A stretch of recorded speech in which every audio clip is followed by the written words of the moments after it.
What's happening here right now, Iran is having an impact in the Middle East and beyond. And why so many countries are affected by the US-Israel war with Iran, we need to look at some maps. The first thing you need to know about Iran is that it's enormous. It's bigger than France, Germany, and Spain combined, and 90 million people live there. Because it's so big, it links together huge parts of Asia and the Middle East. Iran has always been seen as a kind of gateway to the east, and from the east as a gateway to the west. In the south is the Persian Gulf, one of the most important waterways for oil supplies as well as agricultural trade and general supplies. Iran and 7 other countries border the Gulf, and the relationships have often been strained. Iran doesn't really have many friends in the neighborhood. And the relationship between Iran and the rest of the Gulf states has been, very tense ever since the revolution started in 1979. The revolution changed Iran completely. The religious leader Ayatollah Ruhollah Khomeini returned from exile and established an Islamic republic. It was a turning point, and not just for Iran's relationship with its neighbors in the Gulf, but also with the US and its closest ally in the region, Israel.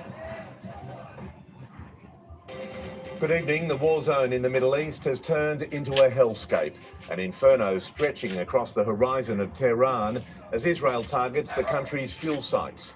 Israel's Prime Minister outlining the aim of the strikes: destabilise Iran's government. A roiling sea of flames fed by fuel. Israeli forces firing at Iranian oil depots and refineries for the first time, leaving Tehran ablaze.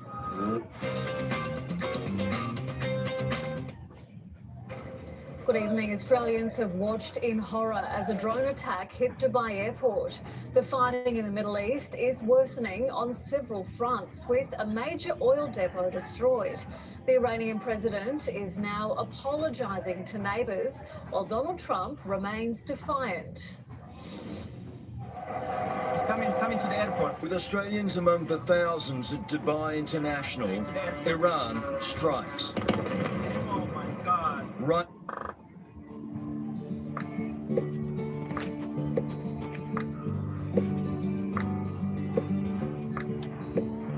Right near the main terminal. War witnessed by shocked passengers inside the building and stuck waiting on planes. Later, safely back in Australia, first-hand accounts of the ordeal. It was definitely a drone. It looked like a drone. It exploded. It was around 300 metres away from where we were. Everyone was just telling us to relax and stay calm. We were, then we got evacuated. Seemingly an even worse experience for waiting relatives. Terrifying. I nearly fainted. The war intensifying, the attacks on Iran exploding through the night. Here, it looks like driving into the mouth of hell. What locals say is Iran's Sohank oil depot. Now, it's only fueling fear. This, a direct hit on Tehran's airport. Across the city, fireball after fireball. The capital's skyline ablaze. We're not looking to settle. They'd like to settle. We're not looking to settle. The US president responding after Iran's president apologized for attacking neighboring countries. Religious leaders furious, as purported Iranian soldiers claim commanders are dead or have fled like rats. Despite Iran's promise of a regional ceasefire, more attacks on Dubai, an apartment building hit by a missile fragment, and another fragment hitting a car, killing the driver. Iran has also been attacking more targets in neighboring Iraq. In Israel, Iron Dome continues working around the clock as the war of words ramps up. Israel's Prime Minister with a message to the Iranian people. The moment of truth is approaching. And here in Lebanon, after Israel's hunt for Hezbollah targets, the brutal aftermath of body bags. There are 5 martyrs here, he says, but the number could increase. and indications are it's not about to get better for Lebanon. We're in the border region of northern Israel. Tanks, mobile artillery, howitzers being trucked into position, parked and waiting for the next phase of this assault. All through the region, there is more and more evidence of this. Israel's heavy armour. In Iran, it's all about the air power. Here, it's ground forces. Lebanon is a second front for Israel, their chance to decimate old enemy Hezbollah, while they simultaneously pursue its partner, Iran. And their relentless campaign grinds on. Live to Chris Reason in Tel Aviv. Chris, Iran says it's ready to fight for months. Good evening, Sam. The Iran Revolutionary Guard saying today in a bold and rare statement, unverified, but they believe they can continue this campaign of ballistic missile firing for another 6 months, adding that they haven't even started using their advanced long-range systems yet, but their capital is under siege. We've got some new pictures to show you just there. That is burning oil leaking out into the city's drainage system. We now have an environmental war, literally rivers of fire there. Now, this is as it will be difficult to breathe in Tehran as the US and Israeli forces continue their campaign to try and suffocate this Iranian regime. Sam? Chris Reason, thank you.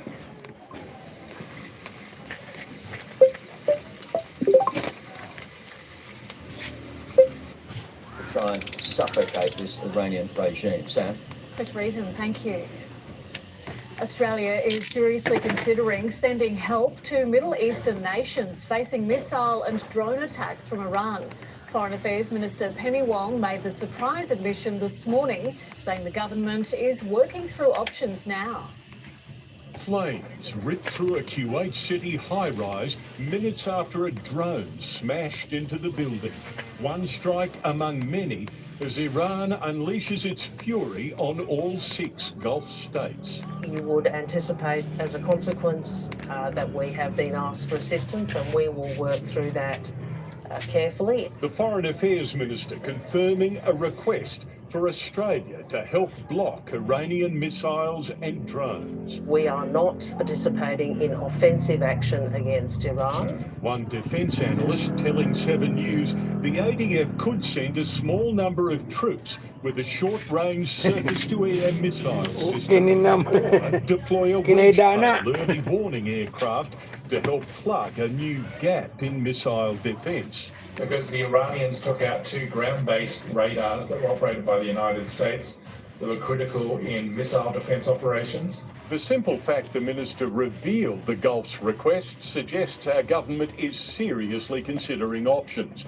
As well, Penny Wong waved off President Trump's recent demand that he be involved in the selection of Iran's next leader. The future for Iran is ultimately in the hands of the Iranian people. Tim Lester, 7 News. In a stunning attack on a supposed ally, Donald Trump has blasted the UK's Prime Minister for not sending military help soon enough.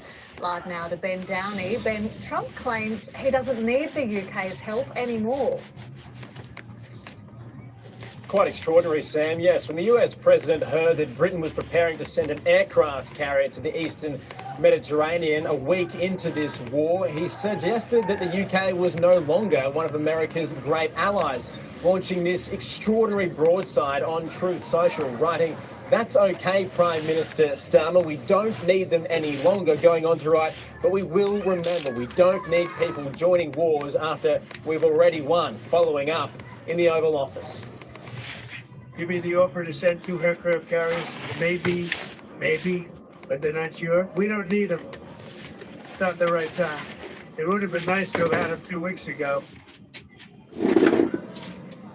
The crew of the HMS Prince of Wales, the flagship of the Royal Navy, has been ordered to be prepared to set sail within 5 days.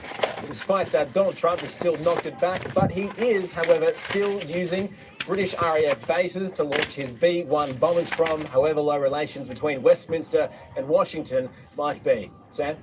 Ben Downey, thank you. The bodies of 6 US soldiers killed in a drone strike in the Middle East have been returned home, their coffins saluted by Donald Trump.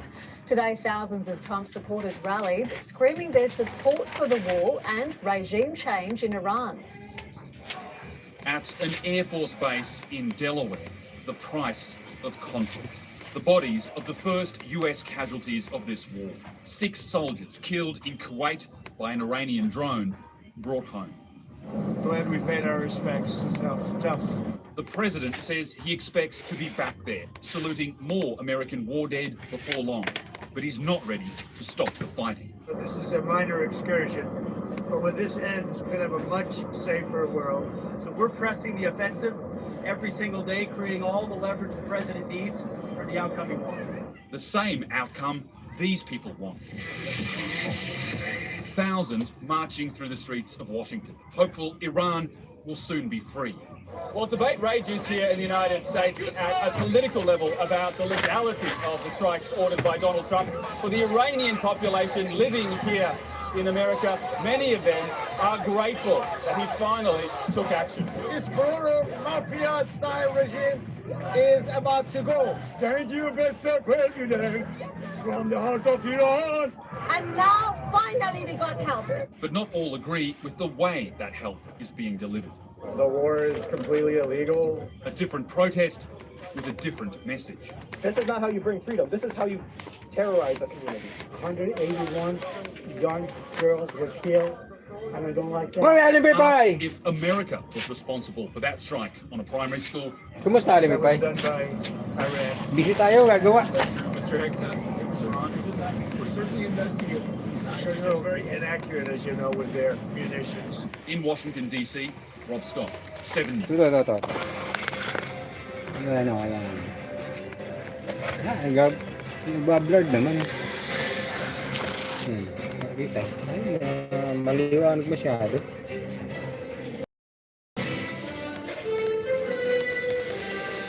Kinig tayo ng news, Aling Pipay, habang nagtatrabaho.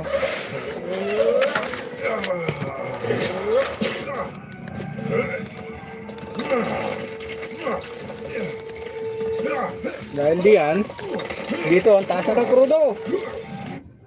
Yung iba nawawalan pa ng supply. Good evening. Australians have watched in Wala na supply yung ibang gasolinahan eh. hit Dubai Airport tonight, telling 7 News of their ordeal. The fighting in the Middle East mababang presyo is ngayon ay worsening on 64. several fronts, with a major oil depot destroyed. The Iranian president is now apologising to neighbours, Gasolina while ay the US president 67. remains on the warpath. It's coming to the airport. With Australians among the thousands at Dubai International, Iran strikes. Right near the main terminal. Yung bombahan sa Middle East. Passengers inside the building and stuck waiting on planes. Nagkakabombahan na. Later, safely back in Australia. Pang 8 araw na. First-hand accounts of the ordeal. Bakbakan. It looked like a drone and it exploded. It was around 200-300 meters away from where we were. Walang airport ngayon, puro binomba. Which we were, then we got evacuated. Kaya tumaas ang langis, walang dumarating na langis. For waiting relatives. Terrifying. I nearly fainted. May dumating man na langis, ang layo ng ikot. War intensifying, the attacks on Iran exploding through the night. Here, it looks like driving into the mouth of hell. What locals say is Iran's Sohank oil depot. Now, it's only fueling fear. This, a direct hit on Tehran's airport. Across the city, fireball after fireball. The capital's skyline ablaze. We're not looking to settle. They'd like to settle. We're not looking to settle. The US president responding after Iran's president apologized for attacking neighboring countries. Sa kabila, nagpa-party-party lang. Furious, as purported Iranian soldiers claim commanders are dead or have fled like rats. Despite Iran's promise of a regional ceasefire, more attacks on Dubai. Humina lang ang supply, pero yung tinitinda nila ngayon, ano yan? Yung dating binili pa rin yan, pero bangkat nataka kayo, tinaas na. Iran Yan ang has also been pagtaka. taking more targets in neighboring Iraq. In Israel, Iron Dome continues Ang presyo ng gasolina at crudo, words ramps up. hindi dapat magtaas. Israel's Prime Minister with a message. Kasi yung bilhin niyan, yung dati pa rin naman eh. Wala pa naman dumarating na galing doon sa lugar eh. After Israel's hunt for Hezbollah targets, tinaas ka agad. Porque dumalang na ang supply, taas ka agad, sinamantala ka agad. We're in the border region of northern Israel. Tanks, mobile artillery, howitzers being Sabihin na natin, nung binili nila ngayon, ang nakarang linggo, $80 per barrel. Bago nang dumating dito sa atin, siguro 1 linggo, 2 linggo. Bago yan mapunta sa mga oil depot natin. Lebanon is a second front for Israel. Their chance to decimate old enemy Hezbollah, while they simultaneously Pati Lebanon, binakbakan na. Iran. Their relentless campaign grinds on. Damay-damay na. Live to Chris Reason in Tel Aviv. Chris, Iran says it's ready to fight for months. And good evening to you. Yeah, the Revolutionary Guard has issued a rare public statement making a bold claim, unverifiable, that they believe they can continue to fire these ballistic missiles at the same rate for another 6 months, adding that they haven't even started using their advanced long-range weaponry yet. But their capital, Tehran, is under siege. I want to show you these new pictures tonight of burning oil now leaking into the city's drainage system. There we've got literally rivers of fire. This is an environmental war now. It will be difficult to breathe in Tehran tonight as the US and Israel try to suffocate this Iranian regime. Mark? They are extraordinary scenes. Chris Reason, thank you.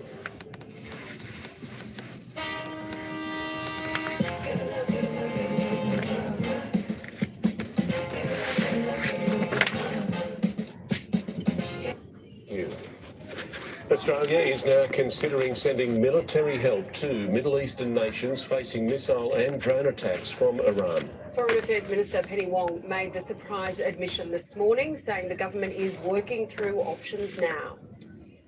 Flames ripped through a Kuwait City high-rise minutes after a drone smashed into the building.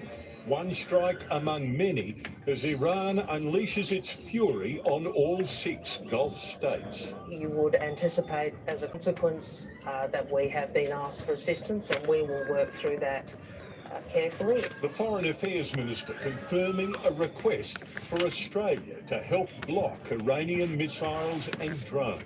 We are not participating in offensive action against Iran. One defence analyst telling 7 News the ADF could send a small number of troops with a short-range surface-to-air missile system, or deploy a wedge-tail early warning aircraft to help plug a new gap in missile defence. Because the Iranians took out 2 ground-based radars that were operated by the United States that were critical in missile defence operations. The simple fact the minister revealed the Gulf's request suggests our government is seriously considering options.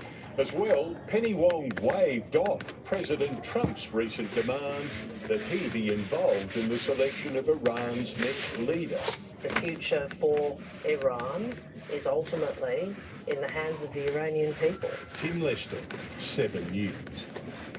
In a stunning attack on a supposed ally, Donald Trump has blasted the UK's Prime Minister for not sending military help soon enough. Let's go live now to Europe correspondent Ben Downey. Ben, Trump claims he doesn't need the UK's help anymore. It's quite extraordinary, Mark. Yes, when the US president heard that Britain was preparing to send one of its aircraft carriers to the region a week into the war, he suggested that the UK was no longer one of America's great allies, launching this broadside on Truth Social, writing, "That's okay, Prime Minister Starmer. We don't need them any longer, but we will remember. Nakapagod na, People that join wars after we've already won following up." In the Nakapagod na. Ang dami ko na nagawa. Siguro ngayong simula January na nagawa kong ganito, mga nasa 300 na ganito. It would have been nice to have had it 2 weeks ago. The crew of the HMS Prince of Wales, the flagship of the Royal Navy, has been ordered to prepare to set sail within 5 days. And despite publicly knocking back Sunod niya, yung materialis nito, tataas din. happy for his B-1 bombers to continue using British RAF bases, however low relations between Westminster and Washington might be.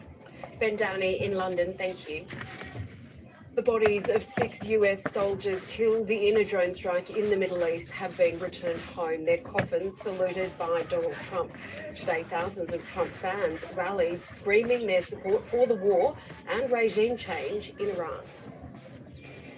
At an Air Force base in Delaware, the price of conflict. The bodies of the first US casualties of this war. 6 soldiers killed in Kuwait by an Iranian drone, brought home. Glad we paid our respects. It's tough. The president says he expects to be back there, saluting more American war dead before long. But he's not ready to stop the fighting. This is a minor excursion. And when this ends, we're going to have a much safer world. So we're pressing the offensive every single day, creating all the leverage the president needs for the outcome he wants. The same outcome these people want.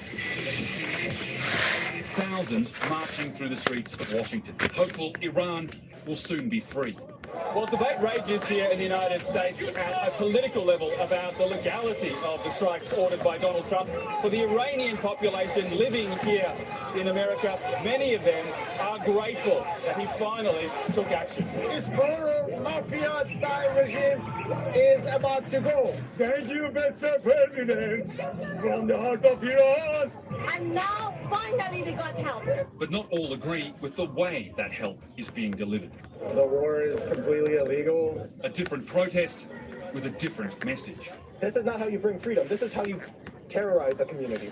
181 young girls were killed, and I don't like that. Asked if America was responsible for that strike. Buti nga maulan sa inyo. That was done by Iran. Sa amin ngayon lang makulimlim. Kung kailan nagbabala kang bumili ng materyales, papalitan yung bubong. Anak kung nang may maulan na, nakapo, marusong-marusong maulan. Pending ang trabaho. Palit sana ng bubong.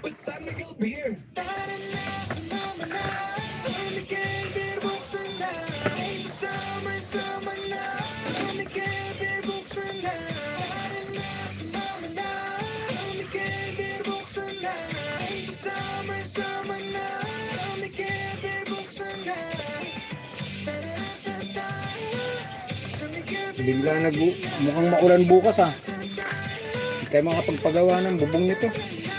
Drink responsibly. Introducing the new Isuzu Rex. Take the lead.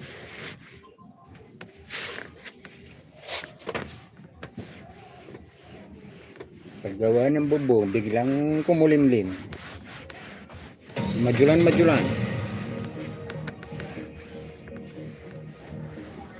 Hello, I'm Karen Giannoni. It's day 8 of the US-Israel war with Iran. Over the next 10 minutes or so, we'll bring our daily briefing with all you need to know and the key updates on the conflict. President Trump has threatened to expand US strikes against Iran to include new targets. He's dismissed an apology by the Iranian president to Gulf states for attacking them. Including Kuwait, Bahrain and Dubai, where there's been a drone strike near the international airport. Inside Iran, residents have endured an 8th day of intense US and Israeli bombardment across the country.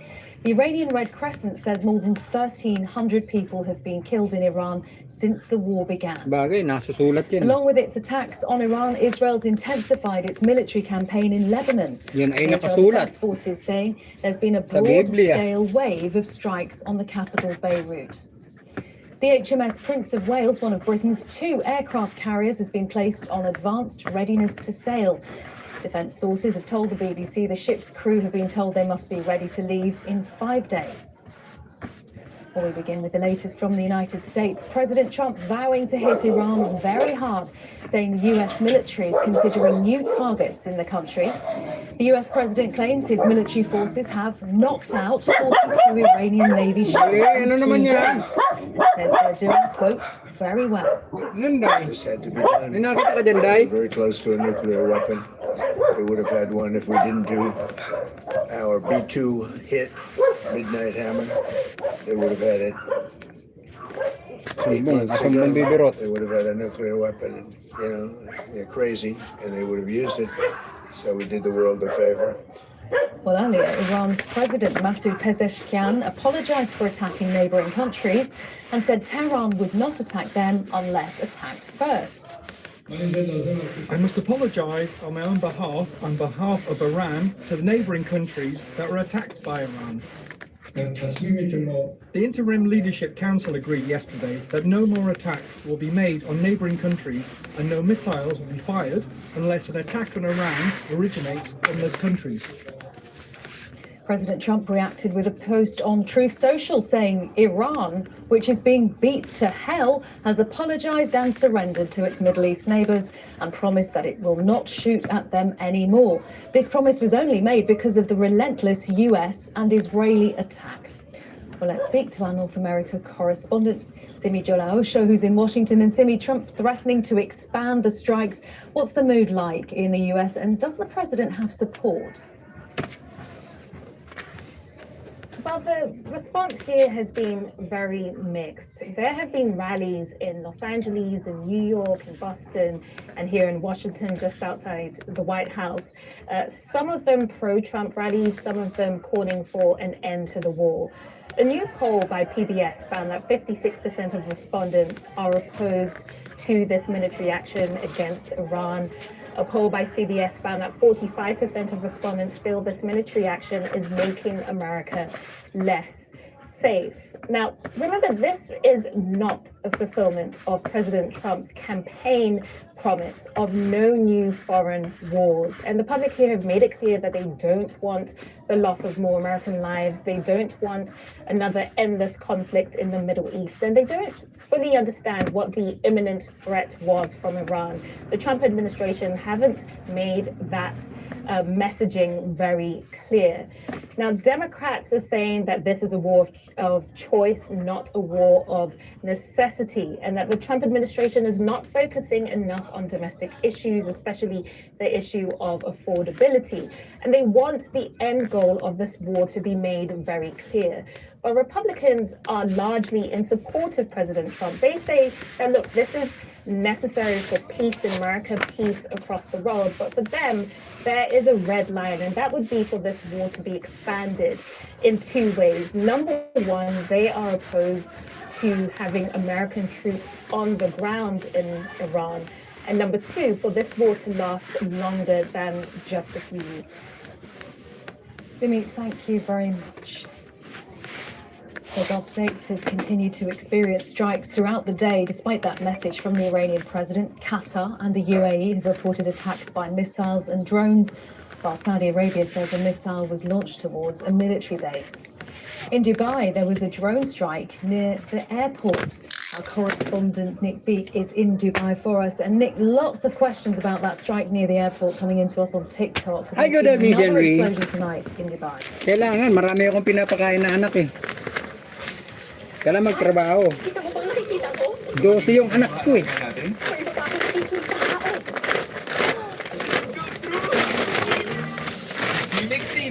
Meron tayong 12 pinapakain. About that strike near the airport coming into us on TikTok. There's been another explosion tonight. Biruin mo yan, 12, isang sakong bigas, buwan. Hi Karen, yeah, absolutely right. There was a loud bang that a lot of people Ang saya-saya niya. fire, and this was in the marina area that a lot of Brits like to go to. It's where a lot of influencers film and upload their content. What we're hearing from the authorities is that this was an interception of some sort of Iranian strike that was incoming and that no one was injured. Tapos 12 yun, ang trabaho nun, kumain matulog lang. Continues to hit some of its neighbours in the Gulf, including Dubai.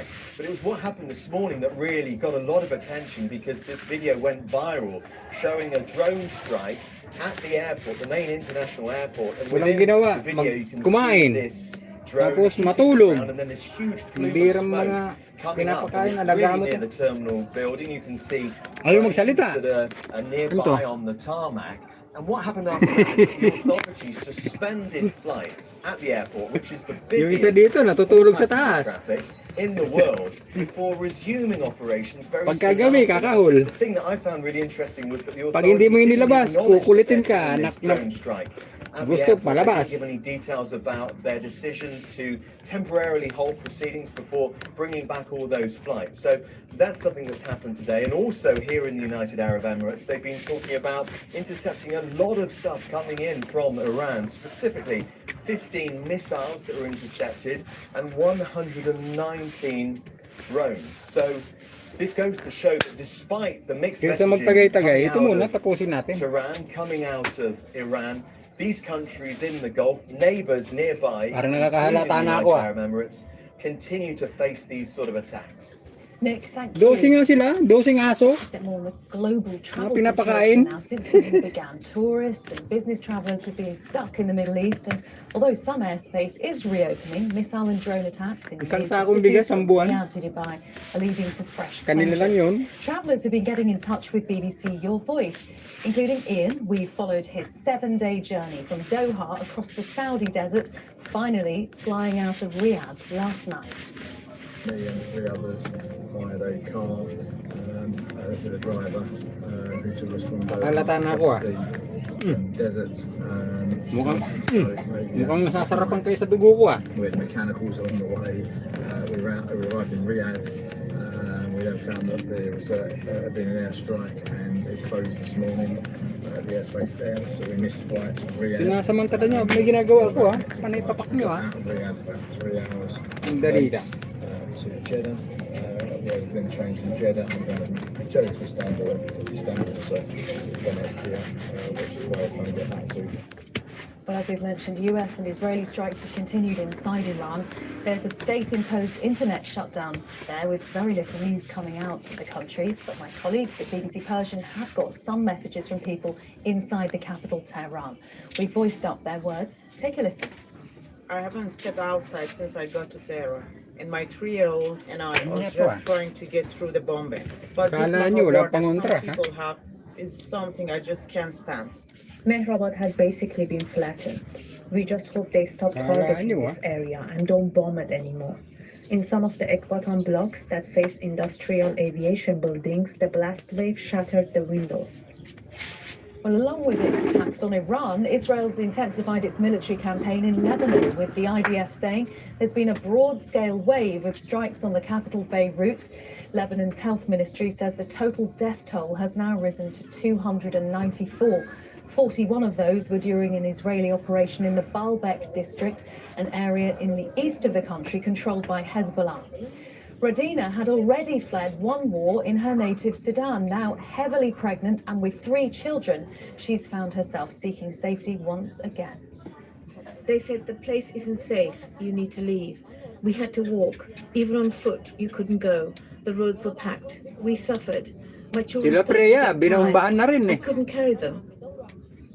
The eruption of the Iran conflict has brought with it consequences that extend far beyond the Middle East. Bagay yung experience niya ngayon dyan sa Kuwait. Nila Preya. Wala pa yan sa experience namin noon. Everything from heating bills to supermarket shipping baskets could become more expensive.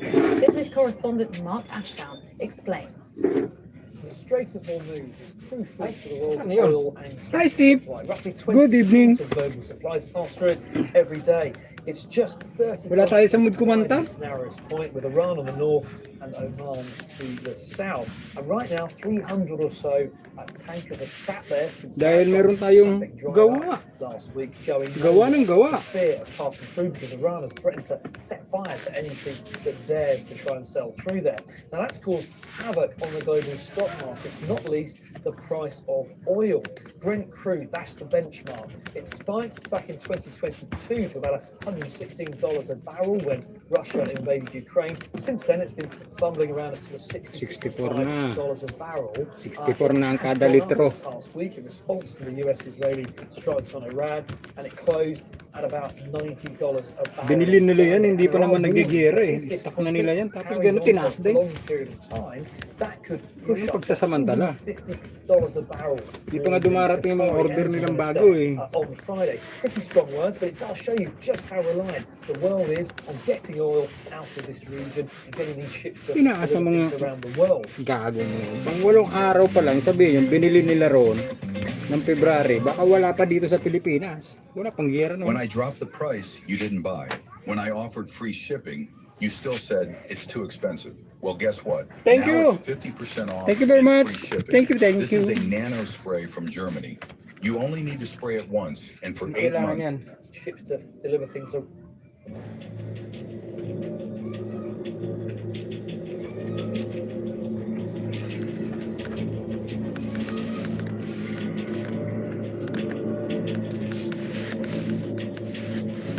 This is the story of the war that does not speak its name. A war that started over 40 years ago.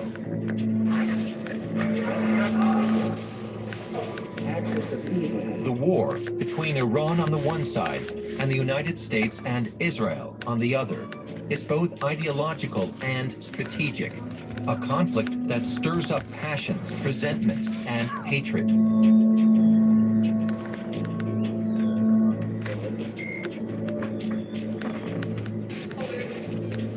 To understand this potential return of barbaric violence, we must go back in time to unravel the tangled threads of tragedy, seek the elusive truths behind the dogmas and the certainties, and tell this story.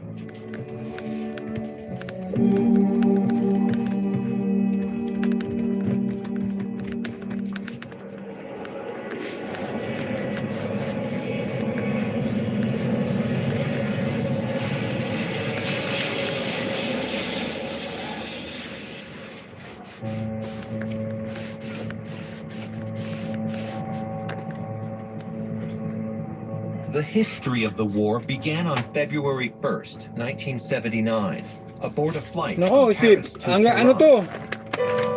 Hanggang hating gabi to, trabaho to. An old man is praying. This is Ayatollah Khomeini. He is preparing to Ninervous ako dyan, radically sinasabi change niyong the pahingi. history of Iran. Alam mo ako ang taong pagka walang ginagawa, It linalagnat. isn't easy to talk about the greatness of this Natamlay. figure. One of his enemies once remarked that there had been no one like him for 800 years, and there would be no one else like him for another 1,000 years.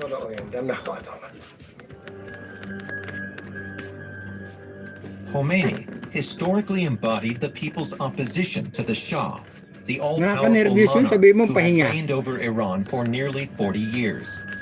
In Oy, exile pahinga ka for na. 15 Sabi na. years, the Ayatollah pag was hindi kayo finally ninervyos dyan. returning home for the final battle Sarap-sarap alongside his mabuhay, people. A revolution in the name of Shiite Islam. A new era was about to begin in the Middle East.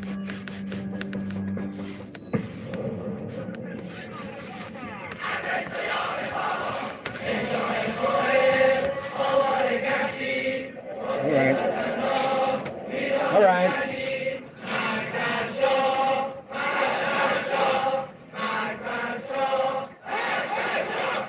A year Allahu before Akbar. Khomeini's return, an uprising began in Tehran.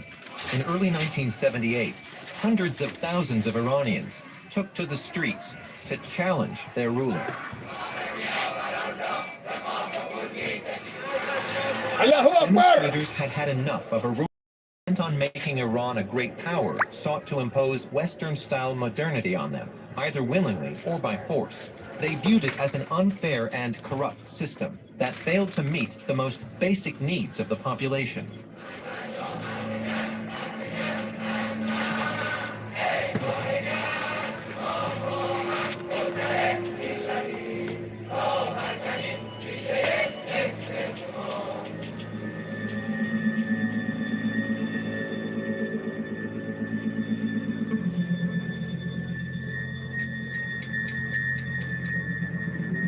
two countries had come to embody the imperialism condemned by the demonstrators. Two countries that supported the Shah's regime, the United States and Israel.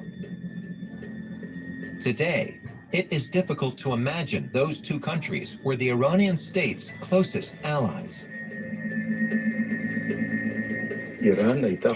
For us, Iran was arguably our most important partner after the United States in terms of economic interests. We undertook some grand projects with them. Back in the 1950s, Israel had made overtures to the Shah, isolated in an Arab world that refused to acknowledge its existence. The Hebrew state was looking for non-Arab partners a little further afield in the Middle East. Iran, Persian, pro-Western, built on a different kind of Islam to the other Arab countries, stood out as a natural ally. It's hard to imagine now, but it was a very close-knit collaboration. Washington, too, had chosen to make Iran the cornerstone of its influence in the region. The high degree of military cooperation was designed to keep Tehran in the Western camp.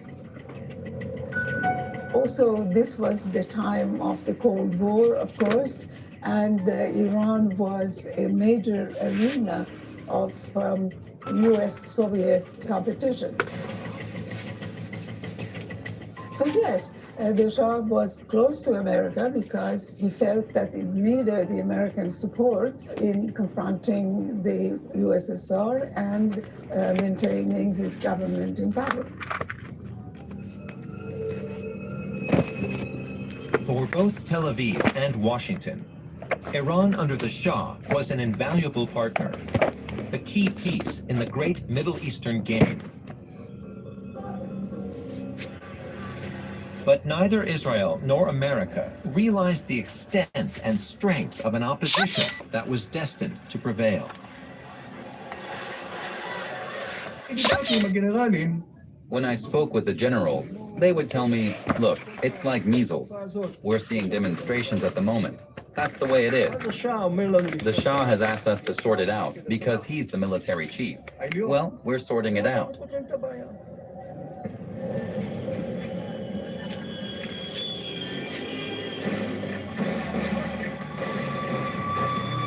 The blindness and incomprehension of a regime faced with such a powerful and determined uprising was heading for tragedy.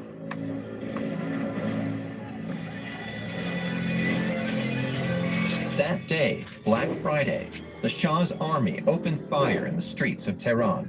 The official death toll was 87, but according to opposition estimates, it was closer to 4,000. The monarchy had just revealed its true face.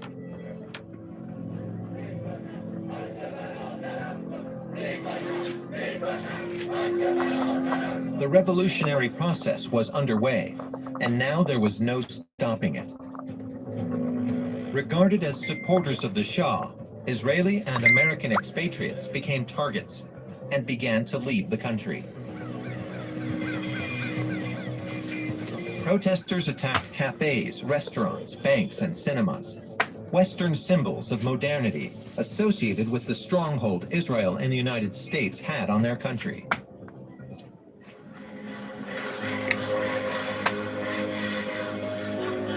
Tearing down the monarchy, breaking ties with Washington and Tel Aviv, rejecting Western-style modernity. All of these objectives combined into a single battle. Gradually, as the movement began to pick up momentum, and it was a movement in need of a leadership, in need of a leader, the person that fit the bill seemed to have been Ayatollah Khomeini.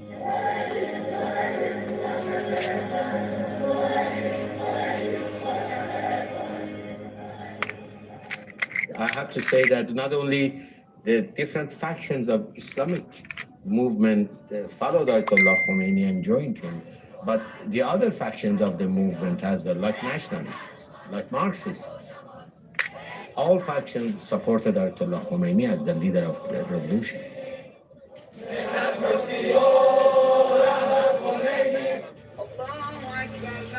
Kailangan magsipag, Steve. Sabi sa'yo, 12 yung pinapakain ko eh. The time had come for Khomeini to realize his dream, the introduction of a Isang radical sako, isang buwan doctrine na and bigas. establishment of an Islamic republic. A theocracy wherein the ultimate power lay with a religious authority, the supreme leader, him.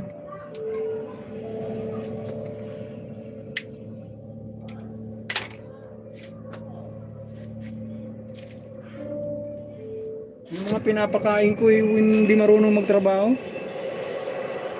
Yung 12 yun.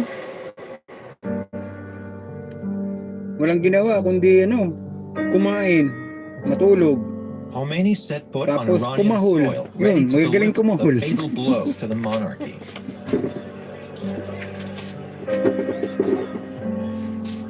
Nothing and no one could stand in his way.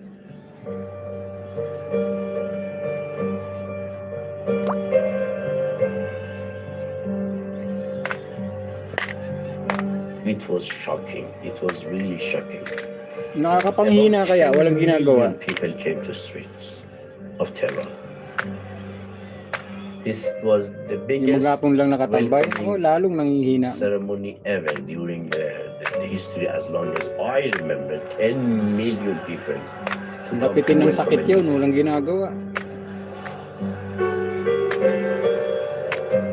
Everybody looked at him as the leader of the revolution, a charismatic leader, and a man of God at the same time, that he will rescue the country and we will have a paradise on the earth.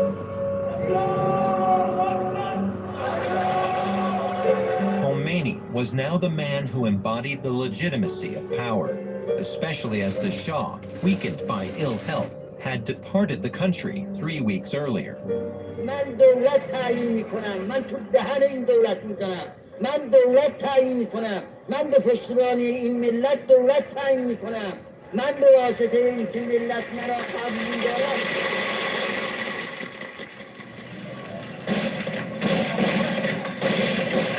10 days later, after only 48 hours of fighting in the streets of Tehran, the overthrow of the Iranian monarchy the Shah had ruled over for 37 years was complete.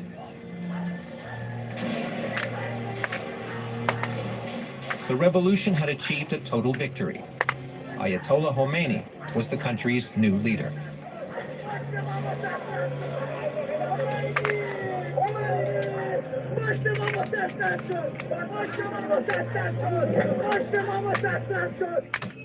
The revolutionaries immediately attacked the enemies identified by the new regime, with the Israeli diplomatic mission sacked and completely devastated. Its 33 members were the last Israelis still in Iran.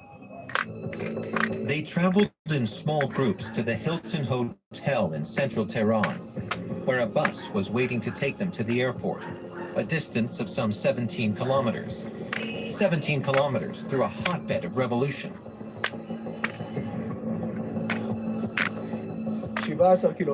17 kilometers, 10 million Iranians on either side of the road, all with tomatoes and eggs. In the bus, there was a driver and 2 Iranians with Kalashnikovs. Our bus moved on. They thought it was a revolutionary bus. Not a single egg or tomato was thrown. Reaching the airport, they boarded the aircraft. But just as the plane was about to take off, we boarded the plane, the engine started, and it began to taxi. Then all of a sudden, it stopped. The doors opened and armed revolutionaries barged in again. I thought to myself, what is it this time? They wanted to carry out one final check. I don't know what for.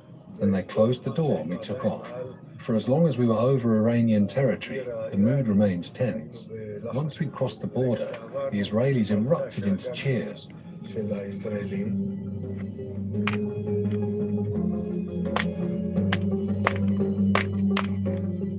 Meanwhile, the Israelis' arch-enemy, Yasser Arafat, leader of the PLO, the Palestinian Liberation Organization, was arriving in Tehran, welcomed like a true head of state.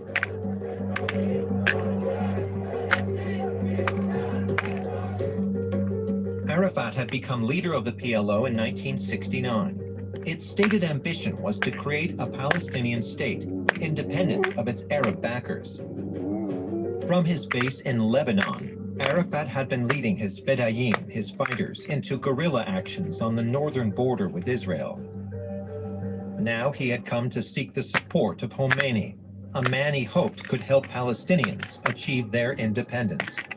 Definitely, it changed completely the whole strategic policy in this area. In case of a war, upside down completely.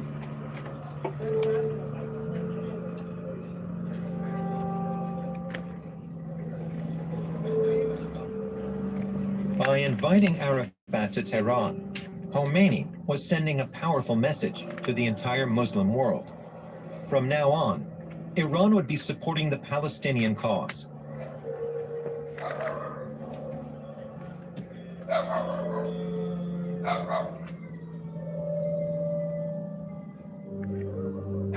Khomeini then took a provocative initiative. Instead of an Israeli diplomatic presence, there would now be a Palestinian embassy. It was a clear statement.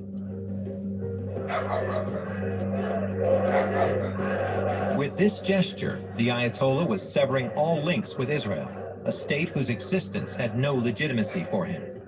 Any strategic alliance between Israel and Iran was now unquestionably a thing of the past.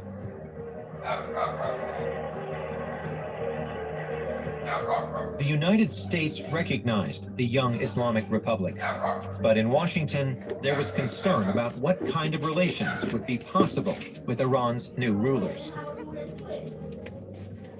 Within the American government, there were differing opinions.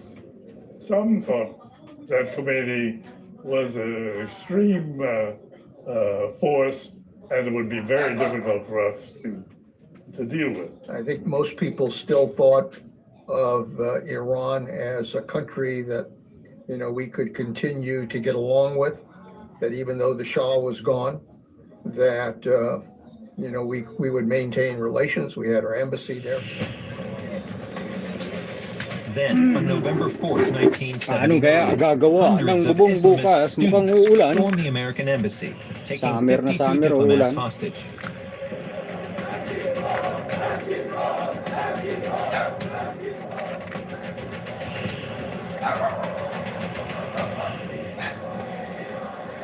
Khomeini was hesitant. Would he support these students and risk seriously jeopardizing relations with the United States? Would he support them in control of the movement? وقتی که جوانهای پاسدارمون لانه جاسوسی را فتح کردند و جاسوسان جوانهایی که میخواستند که از زیر گوگ امریکا و خودشون برای خودشون کشورشون را اداره کنند.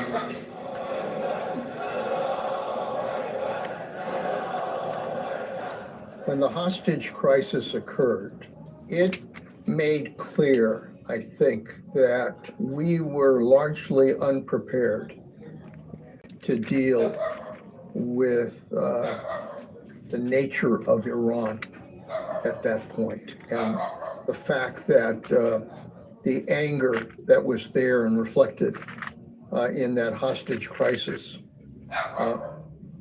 I think suddenly brought Iran to the top of the concerns that we had about our situation in the world.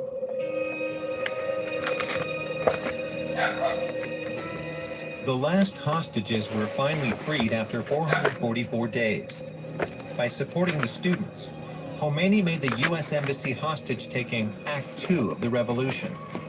It became one of the founding myths of the new regime, widely seen as the main reason for the breakdown in U.S.-Iranian relations.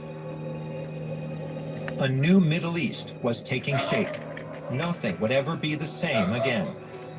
Tehran's ambitions and interests were on a collision course with Washington and Tel Aviv. A great clash was looming.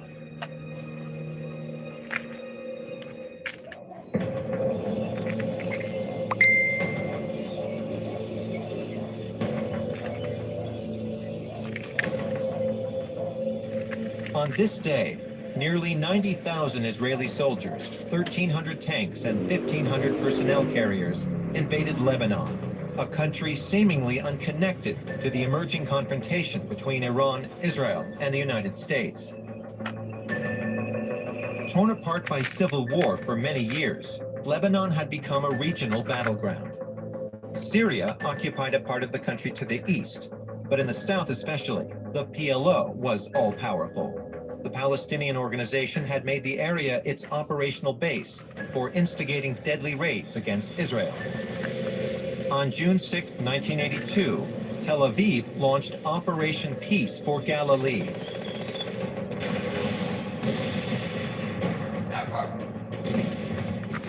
The objective was spelled out loud and clear: to seize control of southern Lebanon, and thus put an end to the guerrilla operations launched by Arafat's Fedayeen.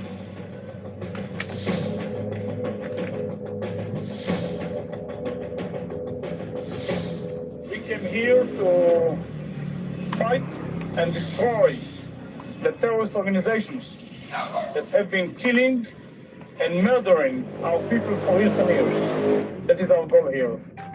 Ariel Sharon, recently appointed Minister of Defense, was leading the offensive.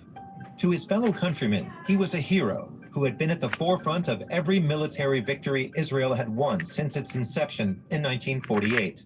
Once we finish it, we'll move immediately back. We don't have any interest whatsoever to stay here. That's our country. We don't need even 1 square inch of this country.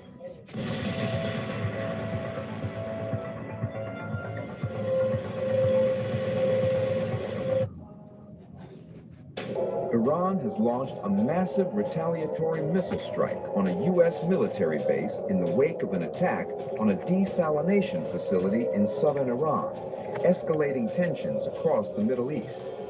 According to Lieutenant Colonel Ibrahim Zolfikari, spokesperson for Iran's Hatem al-Anbiya Central Headquarters, the strike was a direct response to what he called aggression originating from the Naval Support Activity Bahrain.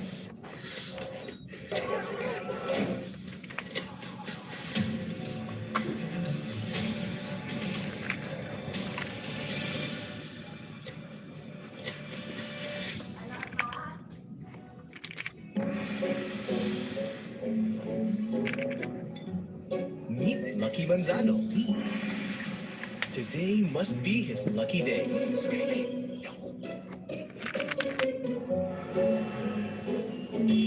Bahrain, the U.S. Navy base that houses United States Naval Forces Central Command and the United States Fifth Fleet. In response to the aggression by American terrorists from the Jufair base against the Kesh desalination facility, that American base was immediately struck by the Islamic Revolution Guards Corps using precision solid fuel missiles, Zolfikari stated on Saturday. He emphasized that the strike directly followed the attack on the facility, located on Kesh Island.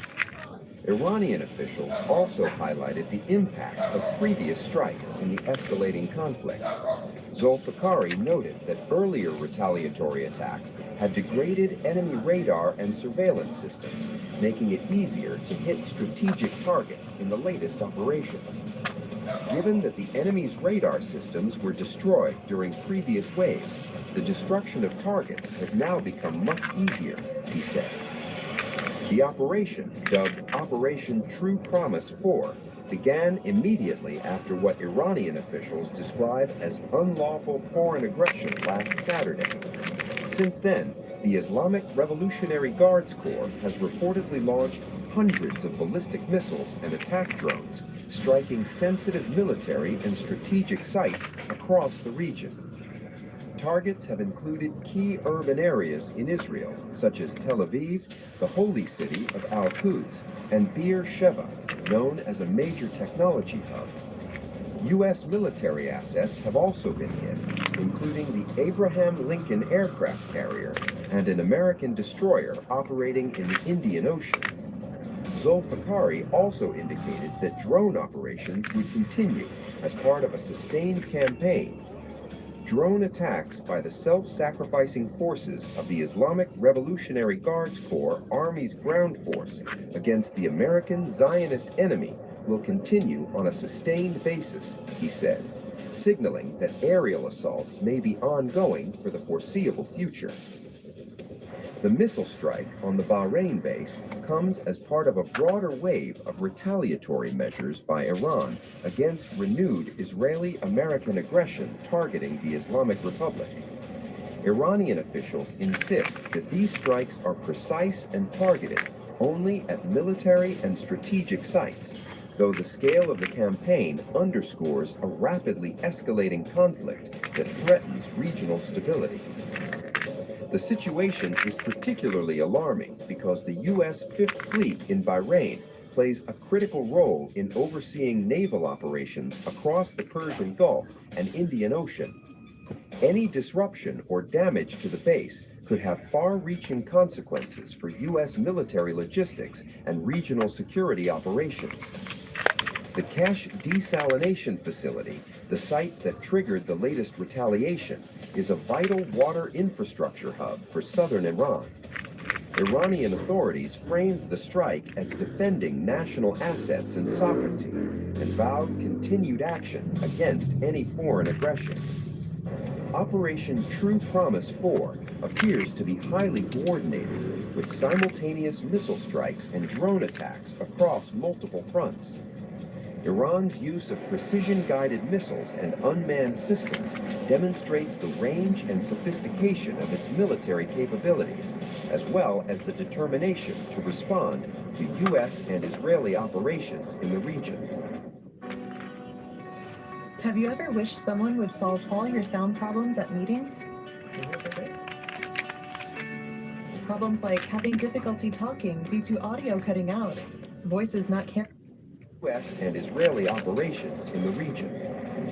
Experts note that the escalation may represent one of the most intense confrontations in the ongoing Iran-U.S.-Israel conflict in recent years. The rapid succession of attacks on both sides, targeting urban centers, military bases, and naval vessels, suggests that neither side is seeking immediate de-escalation. Meanwhile, the broader international community is watching closely. Iran has emphasized that its operations are focused strictly on U.S. and Israeli military targets, but the scale and intensity of the attacks raise concerns about potential civilian impact and a widening regional war. For residents near U.S. bases, key port cities, and areas targeted in Israel, the last few days have been marked by air raid sirens, evacuations, and heightened security alerts. Military analysts warn that continued retaliatory strikes could further destabilize the region and draw additional countries into the conflict. The latest missile strike on the Bahrain base underscores the high stakes. Iran is signaling its ability and willingness to strike American military assets anywhere in the region in response to attacks on its territory. This latest episode is likely to reshape strategic calculations for both U.S. and Israeli forces, as well as regional allies, while the humanitarian and security implications continue to mount. Iranian military officials now claim that hundreds of American troops have been killed or wounded in a sweeping wave of retaliatory strikes carried out across the Middle East in just the past 24 hours. According to Lieutenant Colonel Ibrahim Zolfagari, spokesperson for Iran's Khatam al-Anbiya Central Headquarters, Iranian forces launched coordinated attacks targeting American military assets throughout the region. The Iranian military claims that 220 U.S. soldiers and commanders were killed or injured during these strikes. Among the most dramatic incidents reportedly occurred near the headquarters of the U.S. Navy's powerful United States Fifth Fleet in Bahrain. Iranian officials say 21 American service members were killed and several others injured during the attack. At the same time, Another major strike reportedly hit the strategic Al Dhafra air base in the United Arab Emirates. Iranian sources claim that around 200 American personnel were killed or wounded during the assault on the base, which serves as a key hub for U.S. air operations across the Middle East. Iran also said its forces targeted a U.S.-owned oil tanker in the northern part of the Persian Gulf, expanding the battlefield into the region's vital maritime corridors. These attacks come amid a rapidly intensifying war that erupted after the United States and Israel launched a new round of military strikes on Iran on February 28th. Iranian officials described those strikes as unlawful military aggression, saying they targeted Iranian territory and nuclear facilities. According to Iranian authorities, the attacks resulted in hundreds of civilian casualties. In response, Iran launched what it describes as a swift and massive retaliation. Missile barrages and drone strikes have been fired toward Israeli territory and U.S. military installations across several regional countries. Iranian officials insist that their military campaign is focused strictly on U.S. and Israeli military targets and strategic assets, stating that Iran holds no hostility toward the countries hosting American bases and respects their sovereignty. But while the battlefield expands across the Middle East, the human cost of the conflict is being felt thousands of miles away in the United States. At the solemn grounds of Dover Air Force Base in Delaware, grieving families gathered as the remains of 6 American soldiers killed earlier in the week were returned home. The ceremony, known as a dignified transfer, is one of the most solemn traditions in the U.S. military. It marks the return of fallen service members to American soil. Standing on the tarmac during the somber ceremony was U.S. President Donald Trump, alongside First Lady Melania Trump and Vice President J.D. Vance. Later, speaking to reporters aboard Air Force One, President Trump described the moment as deeply painful. He said, "It's a very sad day." He also praised the families of the fallen soldiers, saying the parents were so proud of their loved ones' service and sacrifice.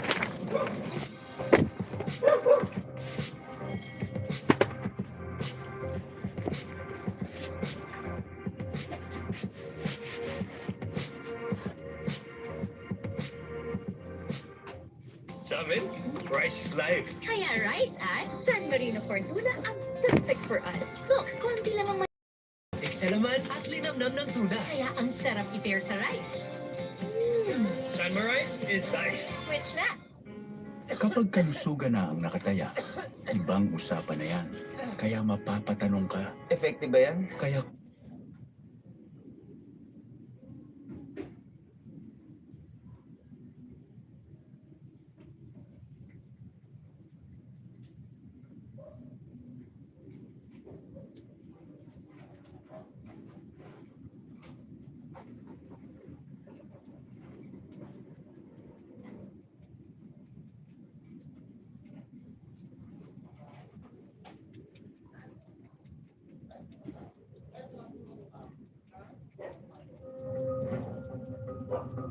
Welcome to China in Focus. I'm Tiffany Meyer. Our top story. 28,000 people have been arrested, violent felons alone. And then when you go over there and look at some of these charts, if you don't mind, I'll just hop over here. Look at the metrics for not just violent crime, but the homeless. Angry are you? I am angry, of course. With Hezbollah, right? I am angry with Hezbollah and Israel and Iran. But Hezbollah more, you know why? Why? Because they are Lebanese. They should be Lebanese. They are not. They are hurting us. They are hurting our homes, our children. It's dragged ordinary Lebanese, many ordered by Israel to evacuate their homes, into the Iran wall. Aid workers say they're now struggling to shelter hundreds of thousands on the move. We've come to this school in the center of Beirut. You can see the children's murals on the wall, but it's no longer a school. It is a camp for people who have been displaced by the fighting in South Beirut and southern Lebanon. And in each of these classrooms, there are families who are escaping the fighting, and they've come here for safety. The children woke up screaming, says Ali Shams. He fled the suburbs of South Beirut with his family. We just ran, carrying them through the night, he told me. Now we're all homeless.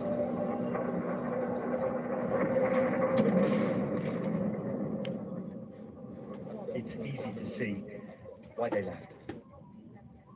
We've come into what is the most dangerous part of the Lebanese capital, which is a very important stronghold of Hezbollah, the Iranian-backed militia group. It's the place where Israel has been focusing, and you can hear the gunshots outside there, that Israel has been focusing its activity, its intensive campaign of airstrikes against the Hezbollah group. The destruction is massive and plain to see. Israel's military campaign against Hezbollah, as we found out, is still far from over. Okay, we've got to go because they said there's been a warning from the Israelis that there could be a strike coming in. So we're going to get out of here, Alex. Matthew Chance, CNN, Beirut.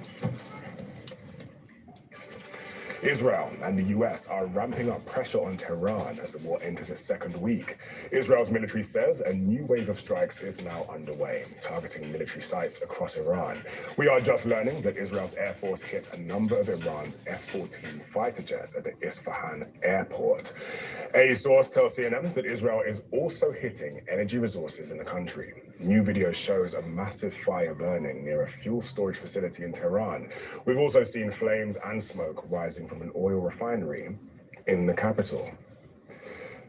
US President Donald Trump is threatening to escalate attacks. He says he does not want to involve the Kurdish armed forces in the fight, but he's not ruling out the possibility of US boots on the ground. While speaking to reporters on Air Force One, President Trump also talked about what's next for Iran's leadership.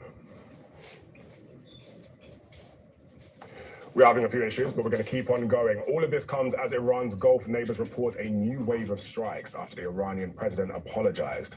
Kuwait says it's fending off drone and missile attacks that set fire to a fuel storage facility and a high-rise government building. We are also getting reports of attacks in the UAE, Saudi Arabia, and Bahrain. Of course, we are following this story from all over the Middle East, and Paula Hancock is in Dubai for us. But first, let's go to Oren Lieberman in Tel Aviv. Good to see both of you. Thank you for being with us. Oren, you are tracking the latest developments across the region for us. What can you tell us about what's happening right now and how this conflict has been evolving? The Iranian regime. Meanwhile, there are still continued strikes. For example, the Israeli military says they struck F-14 Tomcats of the Iranian regime in Isfahan. Those are aging U.S. fighters that were given to Iran decades ago. So again, you still see them going after targets of the regime, the Islamic Revolutionary Guard Corps, and more. We did have overnight one round of incoming at about 7:30 in the morning, so right about an hour and a half ago. So even now, as we wake up here to day 9 of the conflict, and after Israel and the U.S. have gone after ballistic missile arrays and launchers, Iran has still retained at least some capability of firing back, and we have seen that day after day. All of the indications from both the U.S. and Israel are that there is no interest in trying to find a spot to de-escalate as they attempt to keep going after the regime in what very much appears to be a clear effort. The stage is set. 36 of the country's best fighting for 10 million pesos. Watch live March 7 to 8 exclusively on gzone.ph. For any plan from the U.S. or from Israel to topple the regime or plan for whatever it is that's supposed to come next. So that's one of the key questions we're watching on as we see both countries just continue to work down their target list across Iran. Meanwhile, still seeing fighting across the border on both sides. That is Israel and Hezbollah fighting across the border in Lebanon. So that continues there. And our crew was up in the north over the course of the past 48 hours. They heard that fighting, saw the incoming fire and the outgoing fire. So that border is very hot as well. Okay, Oren, thank you so much for that. And Paula Hancock, I can see that you're inside before you were outside, right? Has something changed? Yes, Ben, just in about the last 10 minutes or so, there has been another emergency alert here in Dubai telling people to take shelter because of potential incoming missiles or drones. Now, we have heard one interception fairly far away from our location here, but this is the edict, this is the warning. You get inside, you stay away from open spaces. And we have been seeing here in the UAE, almost it feels an increased amount of emergency alerts. We saw just about an hour ago in Abu Dhabi, there were a number of interceptions overhead. On last evening, Saturday evening, we saw one person killed as debris from an intercepted missile or drone hit the car that they were traveling in. We also saw the Dubai Marina. This was one of the buildings there took damage, and many of the surrounding buildings were evacuated as well. So we have been seeing continued significant incoming here in the UAE, by far the largest and most significant impacted of all the Gulf nations. Now, we did hear some conflicting messages from the Iranian President Masoud Pezeshkian on Saturday in the morning. He personally apologized in what we believe was a pre-recorded message, saying that that they would not be targeting their neighboring countries unless there was fire coming from those neighboring countries. Now, for some, that was seen as a sign that the Gulf nations and other nations neighboring Iran would not be targeted anymore. That is clearly not the case, suggesting that that Pezeshkian does not have control over the military, or at least those who are in control of the drones and the missiles. So we have been hearing some conflicting messages out of Iran, suggesting that the chain of command is not as clear cut as it may appear to be. He said he was speaking for the three leadership council, the three-member leadership council, but clearly the IRGC, those in charge of the arsenal, have a different idea. And we have been seeing across the Gulf over the last 12, 24 hours sustained drone and missile attacks. In Kuwait, for example, there was a 22-story building that was hit. We understand that this was the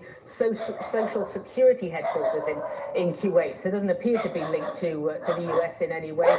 Kuwait also saying that they had targeted the fuel storage supply at the international airport. 2 border security personnel, we understand, have been killed over the past 12 hours. In Saudi Arabia, they've had a couple of dozen drones, it appears, in the early hours of Sunday morning. Bahrain, there's a fire facility in the seaport there. And in Qatar, we understand that the leader has spoken to the US president about what is happening, and he has warned that the ongoing escalation could have, quote, dangerous repercussions for the world, pushing the US president to go back to diplomacy. That's certainly the message coming from these Gulf nations.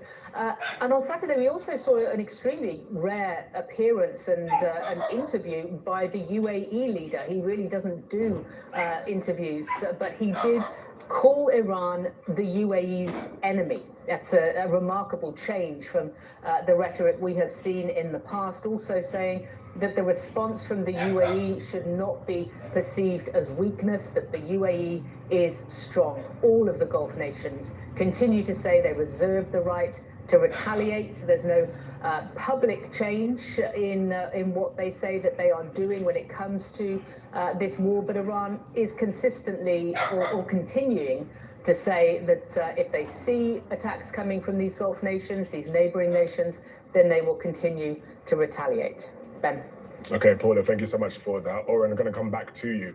We understand that you were at an anti-war protest yesterday. Can you tell us what you saw there? And what are you hearing from people on the ground as this conflict enters its second week? Ben, you're right. We attended an anti-war protest in Tel Aviv's Habima Square. It was, and the protesters acknowledged this, a small protest, maybe 50, 60, 70 people. And they were gathering there in defiance of Home Front Command instructions, which say that you can't have more than 50 people in a group. But for them, it was important to come out. Fully aware they are, though, that the supports the U.S. and Israeli strikes on Iran and supports the war. So as they stood there, we had a chance to talk to a few of them, and we asked them, why come out here? Why try to make this point when virtually everyone around you in Israel supports this war? And one of the points made by Ofer Kassif, a lawmaker, was that, look, every protest movement starts small, but for them, it was important to be out there first to show the world that there is this voice, and second, to show others with these feelings, and they believe these feelings will grow across the country as this war begins to drag on, that it's important to come out and to get that voice out. And interestingly, Kassif pointed to the beginning of the Gaza war back in October when the anti-war movement was incredibly small, but we then fairly rapidly saw that grow into hundreds of thousands on the streets of Tel Aviv, calling for an end to the war and calling for a hostage deal to end that war within just a matter of months or even weeks. So that's why they decided to come out. Now, they were met by counter-protesters, including right-wing provocateurs who shouted at them, held up U.S. and Israeli flags. In fact, one of those called the protesters useful idiots. None of that deterred the minority anti-war protesters. No, they're not a vast majority of the country here. Perhaps they never will be, but for them, it was important to get that voice out to show the country and the world that there is a group here who opposes the U.S. And Israeli war on Iran and opposes the effort to topple the regime. One of the other questions I asked Kassif, or one of the other issues that came up as we were talking, he said, look, the Ayatollah leads a murderous regime, and it's not like he's in favor of them. He's happy to see that regime or the Ayatollah removed. But he said it's not for the U.S. and Israel to intervene in Iran to do that. These are questions up to the Iranian people. So it was interesting to hear his perspective, and we will certainly hear, as we are on day 9, see if that movement grows. They had come out one time earlier in the week. That was an even smaller number, 15, 20, something like that, perhaps not even that many. So we'll see where this movement goes and if it grows from here. But especially when you see the majority of a country support a war, it was a noteworthy perspective to hear on the ground in Tel Aviv. Ben. Thank you, Oren. Paul, I'm going to come back to you if I can. We're hearing about Iran's top security officials saying that US President Donald Trump must, quote, pay the price for waging war with Iran. Can you just tell us a bit more about that? Because those are very scary words, aren't they? Well, certainly in wartime, Ben, you're going to hear some pretty strong rhetoric from both sides. We've been hearing very similar from the US President Donald Trump. He was asked about those words from Larijani on Air Force One. He said he didn't really care. But what we've heard from Larijani as well is that that he believes that President Trump has made a miscalculation, believing that what they're doing in Iran right now could be based on what they did in Venezuela.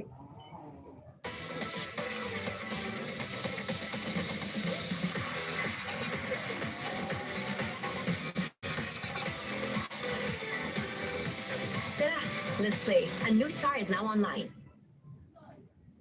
In the same way as we have seen in other countries. So what we're hearing from inside Iran at the moment is a fairly disjointed message, depending on who you listen to. You have Masoud Pezeshkian, the president, apologizing to neighboring countries, saying that they're not going to strike them anymore unless they see strikes coming from these countries. He then clarified those comments somewhat, suggesting that there will continue to be US military assets and US targets being targeted in those countries. And then you hear from the military, you hear from Larijani, and it is far more bellicose. It is far more hardline things being said that we're hearing. So it's not a consistent message coming from Tehran at this point, potentially pointing to the fact that a number of the leadership have been killed by these US and Israeli strikes. The Ayatollah, the supreme leader, was killed right at the beginning of this war. But what we're hearing from Larijani is obviously trying to project strength, project the fact that they will not be divided, and that, as you said, Trump himself will pay a very dear price. Ben? Okay, Paula Hancock and Oren Lieberman, thank you both so much. We appreciate your reporting. Please stay safe. Onwards, CNN is the first US network to start reporting from the ground in Iran since the conflict began. We're operating there only with government permission. Our senior international correspondent, Fred Pleitgen, and producer Claudia Otto just filed this new report on the black rain that's falling in the capital following airstrikes and fires at Iran's fuel storage areas. This is what Tehran is waking up to this morning. The sky above the city is covered in very thick black clouds. You can see that everywhere. That's the west of the city over there, and this is the north of the city. Normally, if you look to that direction, you could actually see the Alborz Mountains, but now all of that is also covered in clouds. That comes after major airstrikes in the south and the west of the city happened last night, where oil installations were hit, oil storage facilities. Apparently also a refinery might have been hit as well. And now you can see this morning that the sky is still very dark. We saw thick black plumes of smoke in the sky yesterday. There were massive fires in the south of the city. But I want to show you something else because it's also raining. But you can see that the rain water is actually black, also saturated, it appears, with oil. And then if we look over there, you can see that the water that's running down here also is black. So that's what's coming down this morning, this sort of oil-filled rain that we have right now. The strikes took place. CNN is the first U.S. network to start reporting Iran since the conflict began. Only with government permission. Our senior international correspondent, Fred Pleitgen, and producer Claudia Otto just filed this new report on the black rain following strikes on Iran's fuel storage areas. This is what Tehran is waking up to this morning. The sky above the city is covered in very thick black.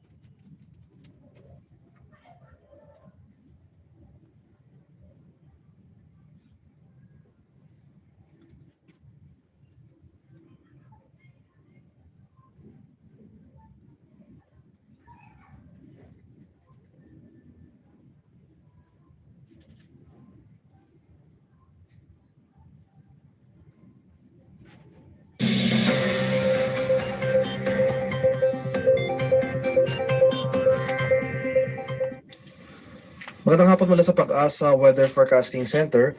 Ito na ating update sa magiging tayan ng panahon sa susunod na 24 oras.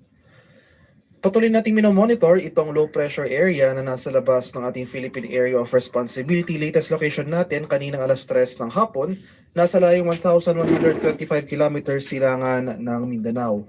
Nananatiling maliit yung tsansa na nasabing low pressure area na maging bagyo sa mga susunod na araw. Gayunpaman, for today until the next days, yung trough o yung extension ng nasabing sama ng panahon posibleng magdudulot or magpapatuloy na magdulot ng mga pag-ulan dito sa silangang bahagi ng Visayas at sa Mindanao. At dahil naman sa northeast monsoon o yung hanging amihan, makakaranas rin tayo ng mga kaulapan at pag-ulan dito sa northern and eastern portions ng Luzon. So most of Cagayan Valley as well as Aurora, Quezon, Bicol region makakaranas ng mga pag-ulan. Dahil naman sa trough or extension ng low pressure area, itong central and eastern portions ng Visayas as well as itong northern and eastern sections ng Mindanao ngayong hapon hanggang bukas, magpapatuloy rin yung mga kaulapan at mga kalat-kalat at pag-ulan at thunderstorms. For Metro Manila, talalabing bahagi ng ating bansa, bahaging ulap hanggang sa ulap na papawin nating inaasahan. May tsansa pa rin tayo ng localized thunderstorms sa nalalabing bahagi ng Visayas at Mindanao at tsansa naman ng light rains ang mararanasan sa nalalabing bahagi ng Luzon. At para naman sa magiging lagay ng ating panahon bukas dito sa Luzon, so dahil sa epekto ng amihan, itong silangang bahagi ng Luzon, makakaranas pa rin ng mga pag-ulan. So ito nga pong areas ng Cagayan Valley, Aurora, Quezon, makakaranas pa tayo ng makaulapan at pataas sa tsansa ng pag-ulan. Samantala, pag-ambon ang posibleng maranasan sa may Cordillera at malaking bahagi ng Bicol Region, generally fair weather for Metro Manila and the rest of Luzon, apart from yung mga light rains o yung mga mahihinang pag-ulan. Kaya dahil may kalakasan pa rin yung bukso ng amihan, posible pa rin mainit sa tanghali, pero yung madaling araw, asahan pa rin natin na mababa yung ating minimum temperature. Sa areas naman ng Palawan, Visayas at sa Mindanao, inasan pa rin natin na dahil sa epekto ng trough ng low pressure area, makakaroon tayo ng mataas na chance ng mga kaulapan at mga pag-ulan dito sa buong Mindanao na, no? So for today until tomorrow early morning, itong eastern portion lamang ng Mindanao as well as yung northern portion. So northern Mindanao, Caraga at Davao region makakaranas sa mga pag-ulan. Pero later in the day tomorrow, buong Mindanao na makakaranas sa mga pag-ulan dulot ng trough ng low pressure area. Magpapatuloy rin yung mga pag-ulan dito sa bahagi ng Negros Island Region, Central Visayas at Eastern Visayas. Kaya sa mga lugar na ito, especially itong Eastern Visayas, Caraga, Davao Region area, since ito yung mga lugar na situated sa eastern portions ng ating bansa, maghanda po tayo at may alerto sa mga banta ng pagbaha at pagguho ng lupa, lalong-lalo na kung tuloy-tuloy ang pag-ulan na ating mararanasan. Magpapatuloy itong generally fair weather for Palawan and Western Visayas. May chance tayo ng localized thunderstorms, yung mga usual na afternoon rain showers or thunderstorms sa Western Visayas. At chance naman ng light rains na mararanasan for Palawan. Sa kalagayan ng ating karagatan sa kasalukuyan, may gale warning tayo nakataas. Nag-issue pa tayo ng initial gale warning number 1 kaninang alas 5 ng hapon sa eastern seaboards ng southern Luzon and Visayas. So, posible umabot ng 4.5 meters at yung taas ng ating mga alon. Dito sa northern and eastern coasts ng Catanduanes, eastern coast ng Albay, eastern coast ng Sorsogon, at itong northern and eastern coasts ng northern Samar. Kaya sa ating mga kababayang mangingisda at may mga maliliit na sasakyang pandagat over these areas, huwag po muna tayong pumalaot dahil makaranas tayo ng maalong karagatan na dulot ng hanging amihan. At para naman sa ating forecast heat index, so ito yung ating inaasahang damang init sa bukas, March 9. For Metro Manila, yung reference stations po natin ay yung mga stasyon natin sa NAIA at Science Garden dito sa Quezon City. Posible maglaro mula 34 to 35 degrees. Highest heat index natin ay dito sa bahagi ng Coron sa May Palawan, posible umabot ng 41 degrees. So bagamat yung mga values na ito wala pa sa danger levels of heat index, possible pa rin yung prolonged exposure sa init ng araw magdulot ng heat stroke. Kaya patuloy na paalala na lamang po sa ating mga kababayan, especially sa ating mga senior citizens at may mga existing na medical conditions. Kung maaari, iwasan po natin yung mga prolonged na outdoor activities. Manatili po tayo sa mga well-ventilated areas, stay hydrated po tayo, uminom ng maraming tubig. Mainit na to, mainit na. Baba na tayo ng light colored clothes para iwasan ang panganib ng heat stroke. Baba na dyan, eh. At para naman sa ating weather outlook, yung magiging lagay ng ating panahon sa mga susunod na araw for these 3 days, sa araw ng Martes hanggang sa Huwebes. So for Metro Manila and most of Luzon, mababawasan na yung mga pag-ulan na dulot ng amihan. May chance pa rin na makaulapan at pag-ambon dito sa ilang portions ng Northern Luzon, so sa may Baguio City, as well as dito sa eastern portion ng Southern Luzon, sa may Bicol Region, particular na sa Legazpi City. For this forecast period, from Tuesday to Thursday, for the rest of Luzon, for Metro Manila and most of Luzon, generally fair weather pa rin ang ating inaasahan. Wala tayong mga inaasahang mga sustain o yung mga tuloy-tuloy na pag-ulan. Sa bahagi naman ng Visayas, magpapatuloy yung mga pag-ulan na dulot ng trough ng low pressure area hanggang sa araw ng Martes. So starting today until Tuesday, magpapatuloy yung mga pag-ulan sa most parts of Visayas, particular na yung eastern and central portions nito. Pero pagsapit na Miyerkules hanggang sa Huwebes, generally improving weather conditions sa ating inaasahan over most of Visayas.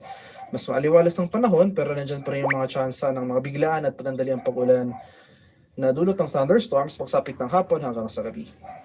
Sa bahagi naman ng Mindanao, magpapatuloy rin yung mga pag-ulan na dulot ng trough ng low pressure area. So makikita natin na malaking bahagi pa rin ng Mindanao hanggang sa araw ng Miyerkules magpapatuloy yung mga pag-ulan. Mababawasan yung mga pag-ulan sa mga inland areas ng Mindanao pagsapit ng Huwebes, pero ito ang eastern portion ng Mindanao, Davao Region at Caraga, magpapatuloy yung mga pag-ulan from Tuesday to Thursday.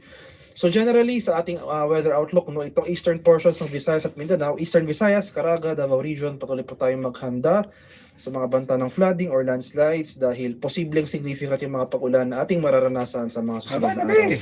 So generally improving weather conditions sa araw ng Pwebes sa ilang portions ng Mindanao apart from the usual afternoon to evening na mga rain showers or thunderstorms. Haring araw sa Kaminilaan ay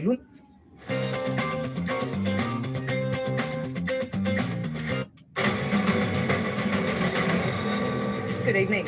US President Donald Trump says the US and Israel have decimated the Iranian regime, saying the US was, quote, winning the war by a lot.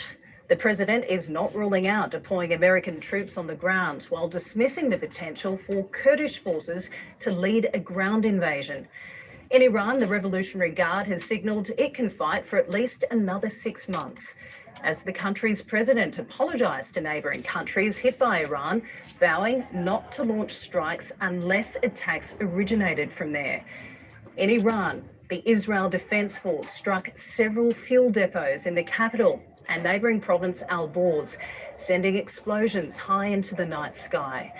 Iran returning fire, striking targets across the Middle East, including in the Iraqi city of Erbil, in addition to Dubai Airport, Kuwait City and the Saudi capital, where Iranian drones were intercepted near the diplomatic quarter.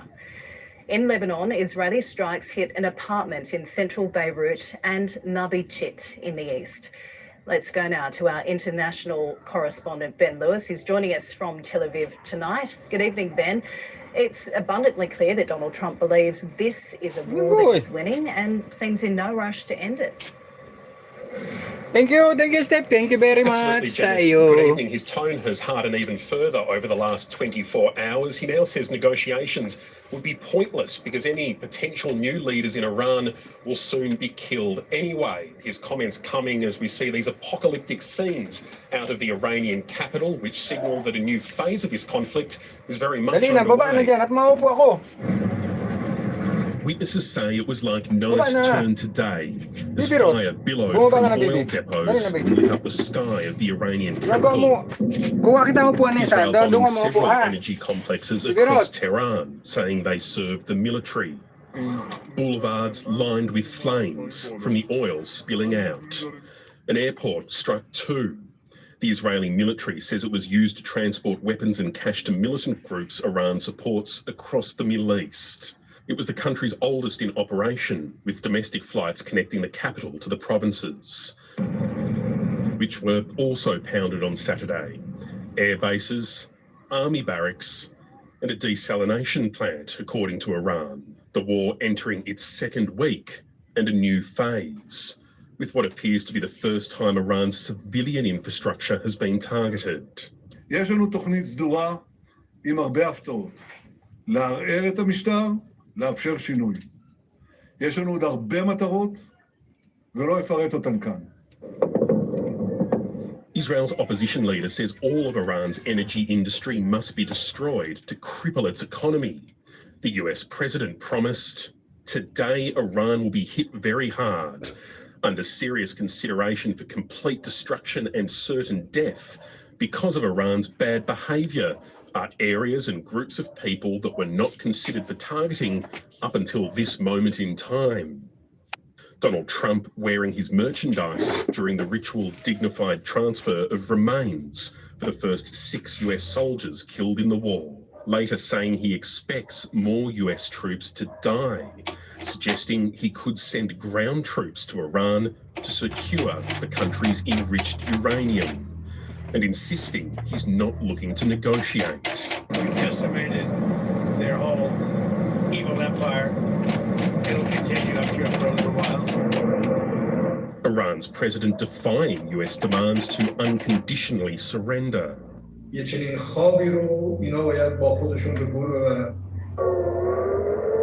Tehran continuing to strike targets in Israel and the Gulf, despite delivering an apology to neighbouring countries Iran has attacked and promising امیدوارم این اتفاقاتی که افتاده در تصمیمی که ما دیروز در شورای موقت رهبری ما گرفتیم این تصمیم به نیروهای مسلح گزارش داده شد که از این به بعد نباید به کشورهای همسایه Hardline clerics in Tehran vowing to meet in the next day to choose a new supreme leader, as the Revolutionary Guard say they can sustain a 6-month intense war.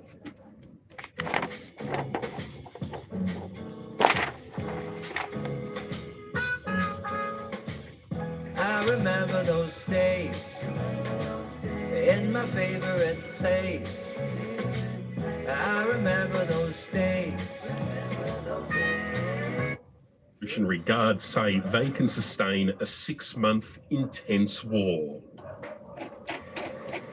Attacks on Gulf states have continued. That's despite the Iranian president's apology to neighbouring countries. In the last few hours alone, there have been drone and missile attacks on Kuwait, the UAE and Saudi Arabia. Some Gulf leaders now warning Tehran not to consider their countries as easy targets. The world's busiest airport for international passenger traffic under attack. One of dozens of targets in the past 24 hours.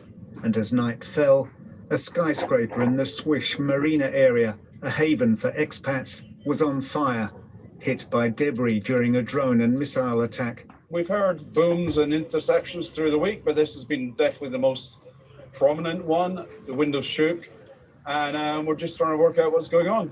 A Pakistani national was killed nearby when debris fell on the car he was driving. In Kuwait just hours ago, a high-rise building also ablaze. Earlier, the UAE's president had visited some of those wounded in the recent Iranian attacks, and he had this warning. الإمارات مغرية، الإمارات جميلة، الإمارات قدوة، لكن أريد لا تغشكم الإمارات. ترى الإمارات يدها غليظ ولحمتها مرة نحمان النكل. In Iraq, the US embassy is said to have been targeted, prompting this response. Commenting on the Iranian president's apology, Donald Trump said Iran had in effect surrendered to its Middle Eastern neighbors. Hardline Iranian leaders say there has been no change in strategy. The Speaker of Iran's parliament saying, as long as the presence of US bases in the region continue, the countries will not enjoy peace.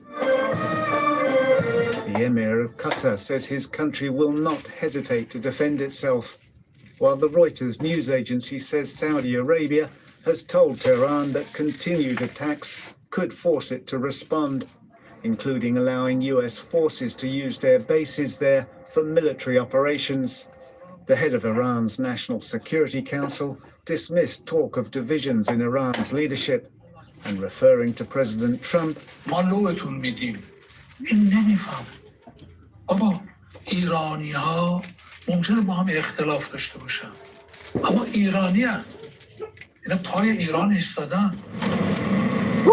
the escalating tensions have already sent oil prices soaring.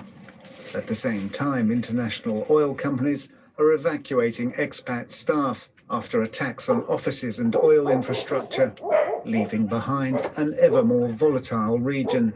Nick Wells, SBS World News.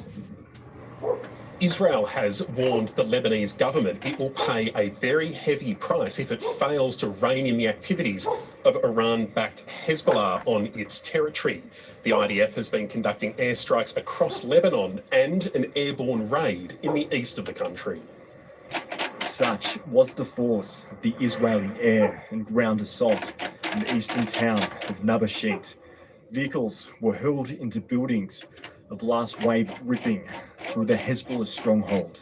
Israeli special forces had earlier been dropped in by helicopter under the cover of night, seeking the remains of an Israeli officer missing since 1986. Hezbollah says the group was met by its fighters before the Israeli forces responded with airstrikes and later withdrew. Israel's military said it issued evacuation warnings to civilians ahead of the operation. Many stayed, waking to scenes of destruction. At midnight, we felt a strange movement on one side of the village. It turned out to be an Israeli commandos unit deployed for some mission. The resistance then surrounded them, and heavy clashes ensued. Israeli airstrikes on Hezbollah targets have largely been concentrated on Lebanon's south and Beirut's southern suburbs. The IDF issuing mass evacuation orders. One zone in the south amounts to roughly 8% of the country, according to human rights groups. In recent hours, explosions in Beirut, one strike hitting a hotel where at least 4 people were killed in an apartment, according to Lebanon's health ministry. Israel said it was carrying out a precision strike, targeting commanders within the foreign arm of Iran's Revolutionary Guard. Israel wants Hezbollah disarmed by the Lebanese government. ולכן אנחנו פונים ומזהירים, תעשה ותפעל לפני שאנחנו נעשה עוד יותר. A warning issued as Israeli forces amass the Israel-Lebanon border. Tom Stainer, SBS World News. Everything from acoustic design to sound adjustment is automated, accurate, and fast. You can install a voice lift system easily with automated design and setup. Voice lift is an audio system that ensures SBS World News. One of the deadliest single incidents of this conflict so far was the apparent airstrike on a girls' school in the south of Iran. It's believed it killed around 170 people. The vast majority of them were school children. Iran has blamed the United States. Donald Trump was asked about this incident for the first time on Air Force One just a few hours ago. Here's what he had to say.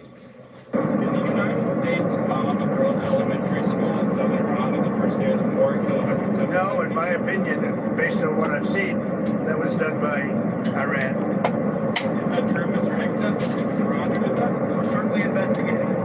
Still investigating? But the only side that targets civilians is Iran. So President Trump, without providing any evidence there, suggesting that it was actually Iran that was responsible. And Janice, we know US officials have been briefing American media suggesting that the investigation is still going on, but they believe it may well have been a US airstrike that caused such devastation. Thank you so much. That's our chief international correspondent, Ben Lewis, updating us from Tel Aviv.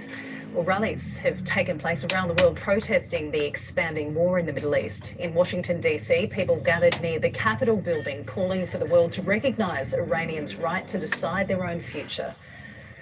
Hundreds of demonstrators gathered outside Bulgaria's Ministry of Defence to rally against what protesters have described as the illegal invasion by the US. And thousands marched in London, chanting slogans, some carrying banners reading "Stop Bombing Iran." While people protested against the conflict in Toronto, another group celebrated the US-Israel military operation as the only way to overthrow the Iranian regime. Here, Australia is weighing up a request for military assistance to Middle Eastern countries that continue to be hit by Iranian strikes. Foreign Minister Penny Wong says the government is considering defence action, but reiterated that does not include deploying defence personnel. Political correspondent Eva Stachevska has been following developments from Parliament House. Good evening, Janice. There is still a lot we don't know about the request. The Foreign Minister said it came from a non-participant nation, ruling out Israel or the United States. That leaves 6 Gulf states that have seen infrastructure struck by Iran's retaliatory action. We know both the Foreign Minister and the Prime Minister spoke to their UAE counterparts about repatriation efforts earlier this week. So the request could have been made during those calls. Defence experts have told SBS Australia could send Air Force fighter aircraft or F-35s to help defend against the barrage of missiles and drones. Another option, although less likely, is deploying naval ships to ensure the security of the Strait of Hormuz. Now, the Parliament has wrestled with the likelihood of Australian deployment before, and in the past assisted the US, which is why some are feeling unsettled by the rapid escalation of involvement. Janice? Thanks so much. That's Eva Stachevska with the latest from Parliament House in Canberra.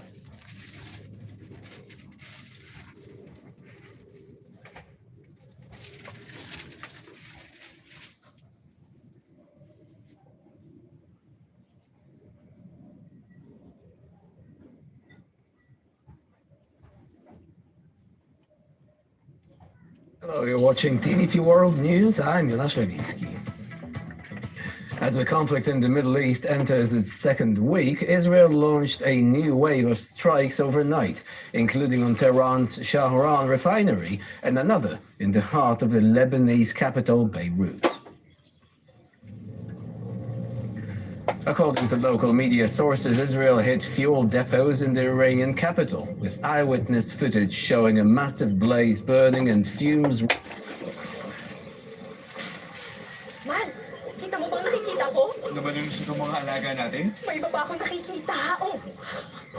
Trip go through! Ang Bimig Premium, kitang-kitang mas pinagaling. Ganadong kumain. Malusog.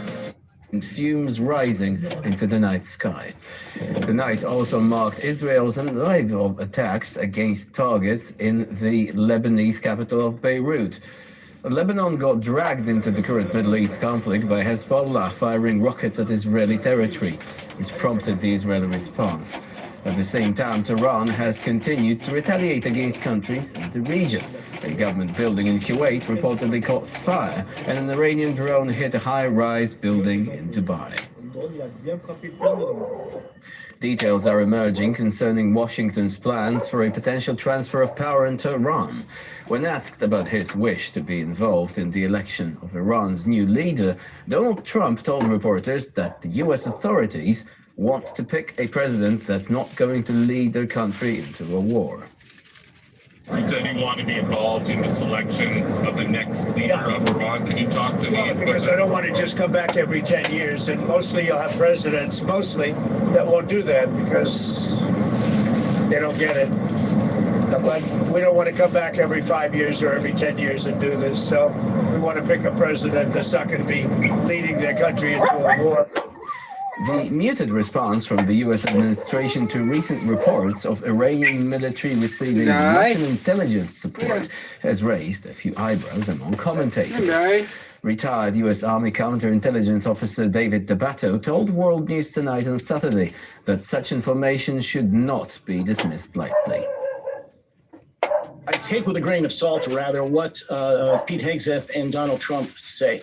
I think behind the scenes, they are extremely worried. Having Russia use their satellite system, using their intelligence assets to help, to aid Iran in locating and targeting American forces. It's a very bad thing. So no, they're not happy. And as far as them brushing it off, that's for public consumption. Behind the scenes, it's a mess right now. They are very, very concerned. And after all, why would Russia do this? Many reasons. It's payback for what America's done in Ukraine. We, the Americans, have provided Ukraine with our intelligence assets for many, many years. And so now Russia's doing the same thing with Iran. And also, with Russia, it's a matter of keeping an ally, keeping their word to an ally and not losing total control over the Gulf and the allies and support they've built up over the years. They're about ready to lose all of their influence. The U.S. Embassy in Oslo was hit by an explosion in the early hours of Sunday morning. Local police report that although the blast caused some damage to the building, no one was hurt. The explosion was heard around 1 a.m. and witnesses described a thick layer of smoke rising from the building shortly thereafter. Oslo police said the blast had occurred at the entry to the consular section. No further explosives were found when the area was searched, and the police are still looking for potential perpetrators. The Swedish Coast Guard seized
سبحان الله والحمد لله ولا إله إلا الله الله أكبر سبحان الله والحمد لله ولا إله إلا الله الله أكبر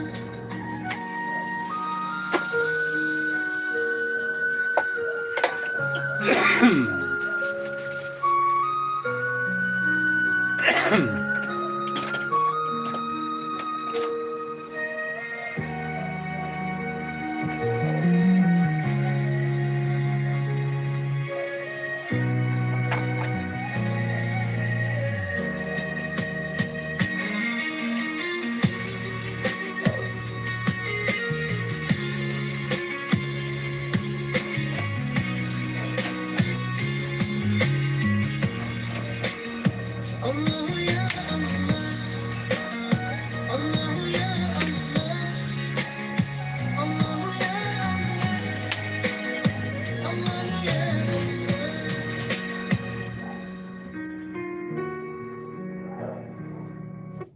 بسم الله الرحمن الرحيم الحمد لله الذي أنزل على عبده الكتاب ولم يجعل له عوجا قيما لينذر بأسا شديدا من لدنه ويبشر المؤمنين الذين يعملون الصالحات أن لهم أجرا حسنا ماكثين فيه أبدا وينذر الذين قالوا اتخذ الله ولدا ما لهم به من علم ولا لآبائهم كبرت كلمة تخرج من أفواههم إن يقولون إلا كذبا فلعلك باخع نفسك على آثارهم إن لم يؤمنوا بهذا الحديث أسفا إنا جعلنا ما على الأرض زينة لها لنبلوهم أيهم أحسن عملا وإنا لجاعلون ما عليها صعيدا جرزا أم حسبت أن أصحاب الكهف والرقيم كانوا من آياتنا عجبا إذ أوى الفتية إلى الكهف فقالوا ربنا آتنا من لدنك رحمة وهيئ لنا من أمرنا رشدا فضربنا على آذانهم في الكهف سنين عددا ثم بعثناهم لنعلم أي الحزبين أحصى لما لبثوا أمدا نحن نقص عليك نبأهم بالحق إنهم فتية آمنوا بربهم وزدناهم هدى وربطنا على قلوبهم إذ قاموا فقالوا ربنا رب السماوات والأرض لن ندعو من دونه إلها لقد قلنا إذا شططا هؤلاء قوم اتخذوا من دونه آلهة لولا يأتون عليهم بسلطان بين فمن أظلم ممن افترى على الله كذبا وإذ اعتزلتموهم وما يعبدون إلا الله فأووا إلى الكهف ينشر لكم ربكم من رحمته ويهيئ لكم من أمركم مرفقا وترى الشمس إذا طلعت تزاور عن كهفهم ذات اليمين وإذا غربت تقرضهم ذات الشمال وهم في فجوة منه ذلك من آيات الله فهو المهتد ومن يضلل فلن تجد له وليا مرشدا وتحسبهم أيقاظا وهم رقود ونقلبهم ذات اليمين وذات الشمال وكلبهم باسط ذراعيه بالوصيد لو اطلعت عليهم لوليت منهم فرارا ولملئت منهم رعبا وكذلك بعثناهم ليتساءلوا بينهم قال قائل منهم كم لبثتم قالوا لبثنا يوما أو بعض يوم قالوا ربكم أعلم بما لبثتم فابعثوا أحدكم بورقكم هذه إلى المدينة فلينظر أيها أزكى طعاما فليأتكم برزق منه وليتلطف ولا يشعرن بكم أحدا إنهم إن يظهروا عليكم يرجموكم أو يعيدوكم في ملتهم ولن تفلحوا إذا أبدا وكذلك أعثرنا عليهم ليعلموا أن وعد الله حق وأن الساعة لا ريب فيها إذ يتنازعون بينهم أمرهم فقالوا بنوا عليهم بنيانا ربهم أعلم بهم قال الذين غلبوا على أمرهم لنتخذن عليهم مسجدا سيقولون ثلاثة رابعهم كلبهم ويقولون خمسة سادسهم كلبهم رجما بالغيب ويقولون سبعة وثامنهم كلبهم قل ربي أعلم بعدتهم ما يعلمهم إلا قليل فلا تمار فيهم إلا مراء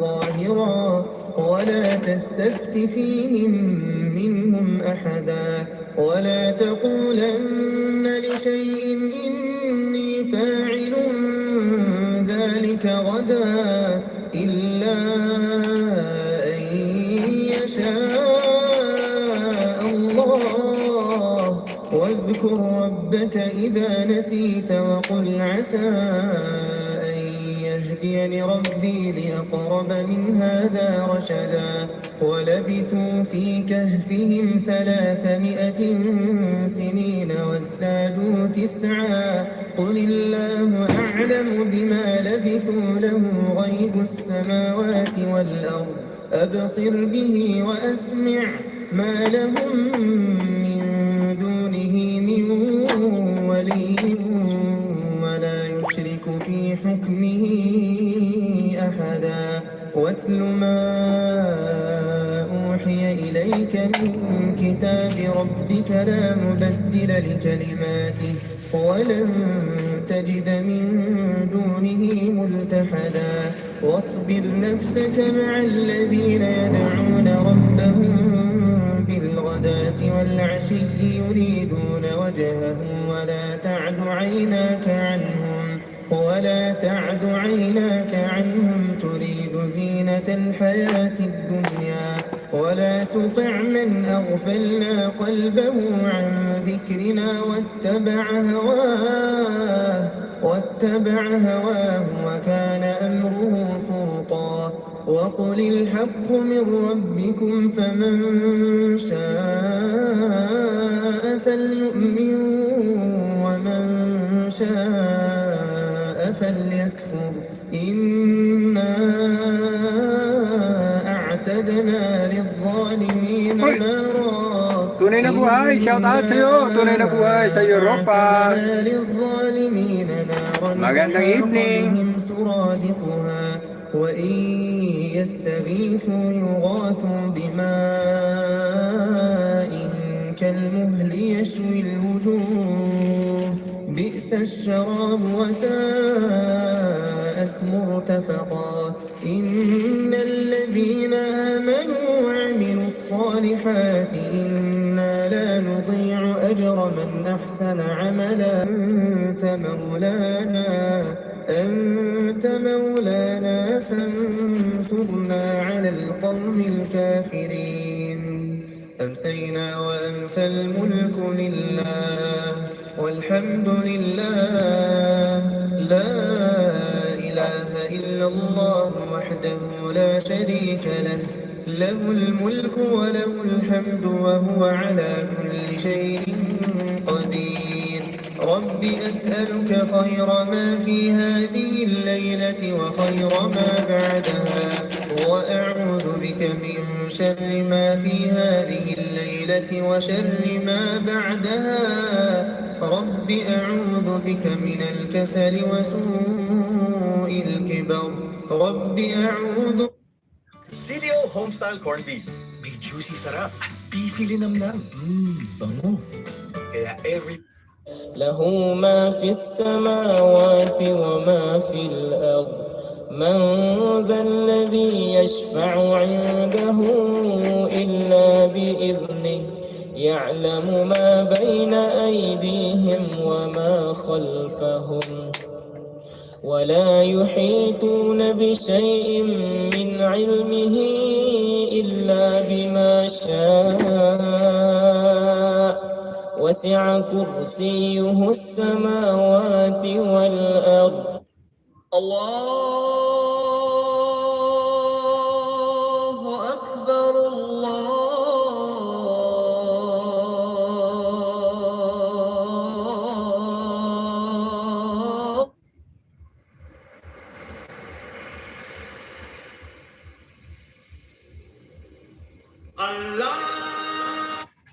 بسم الله الرحمن الرحيم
The stage is set. 36 of the country's best fighting for... Paano ba maging multi-millionaire? Diba? Una, maging Duterte ang last name mo. Pangalawa, maging corrupt ka. Yan! Yan ang sagot doon, guys! Yun yung sagot doon. Yun ang sagot doon. Yun ang the best. Actually, sinabi naman yun ni Digong. Si Digong ang nagbigay ng best investment advice ever sa mga anak niya. Si Digong. Maniwala kahit sa hindi. Si Digong ang nagbigay ng best business advice sa kanyang mga anak. Sabi niya, kung gusto nyong yumaman, huwag kayong gobyerno kasi walang pera sa gobyerno. Sabi ni Digong to. Pero, kung gusto nyong yumaman, magnakaw kayo. Ayun. Yun ang advice. Tapos sasabihin nyo, si Duterte ang pinakamalinis na presidente sa buong Pilipinas. Hell to the no, man. Hell to the no. Naglolokohan tayo pag gano'n. Naglolokohan tayo. Kasi daw, sabi ni Digong, kung hindi ka magnanakaw, hindi ka yayaman sa gobyerno. Hanapin nyo yun, guys. Hanapin nyo. Dati na ano ko na yun napakita ko na yun last time. Naipakita ko na yun.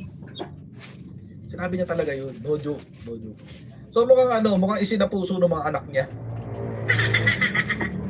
Diba? 51 billion yung isa. Itong si Sara Duterte, abot din ng 12 billion. Tapos itong kay Basta, di pa natin alam, di ba? Pero malamang sa malamang, meron din yan. Baka nauubusan sa mga pambababae or panlalaki, whichever applies. I don't know. Hindi ko alam kung ano niya gender niya preference niya So, whatever man, di ba? Basta siya masaya. But anyway, ayun nga. So, si Kawatano nagsabi rin ng ganyan na talaga. Hindi na magtataka. Kawatano pala. Anyway, so abangan natin. Exciting ang mga susunod na araw kasi 10 days Tingnan natin kung magpa-fight si Sara. Kung hindi, waiver yon. Waiver yon of her right to be heard. At magpo-proceed ang Committee on Justice on their decision sa plenary at pagbobotohan kung siya ay i-impeach for the second time o hindi. Ako, I think may i-impeach siya for the second time. Pero the real battleground will be in the Senate. So, abangan natin yan mga kababayan. Buti nasa Pilipinas ako pag naganap yan. Buti na lang. Kasi kung wala ako sa Pilipinas yan, the struggle is real na naman. No. Anyway. Ayun. So, mga kababayan, dito na tayo sa ating topic. Dito na tayo sa ating main topic. Etong si Marco Beta. Alam nyo mga kababayan, ako talaga nagtataka kung saan humuhugot ng tikal, ng tigas ng muka etong si Marco Beta. No joke. No joke. Nagtataka talaga ako saan siya humuhugot ng tigas ng muka etong si Rodante Marcoleta. After niyang sabihin na guni-guni lang daw natin ang West Philippine Sea. It's created by our imagination. After niyang ipagtanggol ang China, after niya na sabihin na ang nabitawan na ang Kalayaan Island Group, after all of these things, hindi pa rin siya tumatahimik. Oo. Hindi pa rin siya tumatahimik, guys. Dinagdagan pa yung kanyang kabalbalan, mga kababayan. Oo, ewan ko ba dito. Sulit na sulit ang bayad ng China dito. Oo. Sulit na sulit ang bayad ng China kay Rodante Marcoleta. No joke, no joke. Bakit? Kasi mga kababayan, ito kasi, Si President Bongbong Marcos ay pupunta sa New York. Yan. I'm so New York. May gumawa naman ng content tungkol dyan sa New York na yan. Tapos si FL. Feeling ko may lalabas na content na yun. Para lang mang Alaska. But anyway.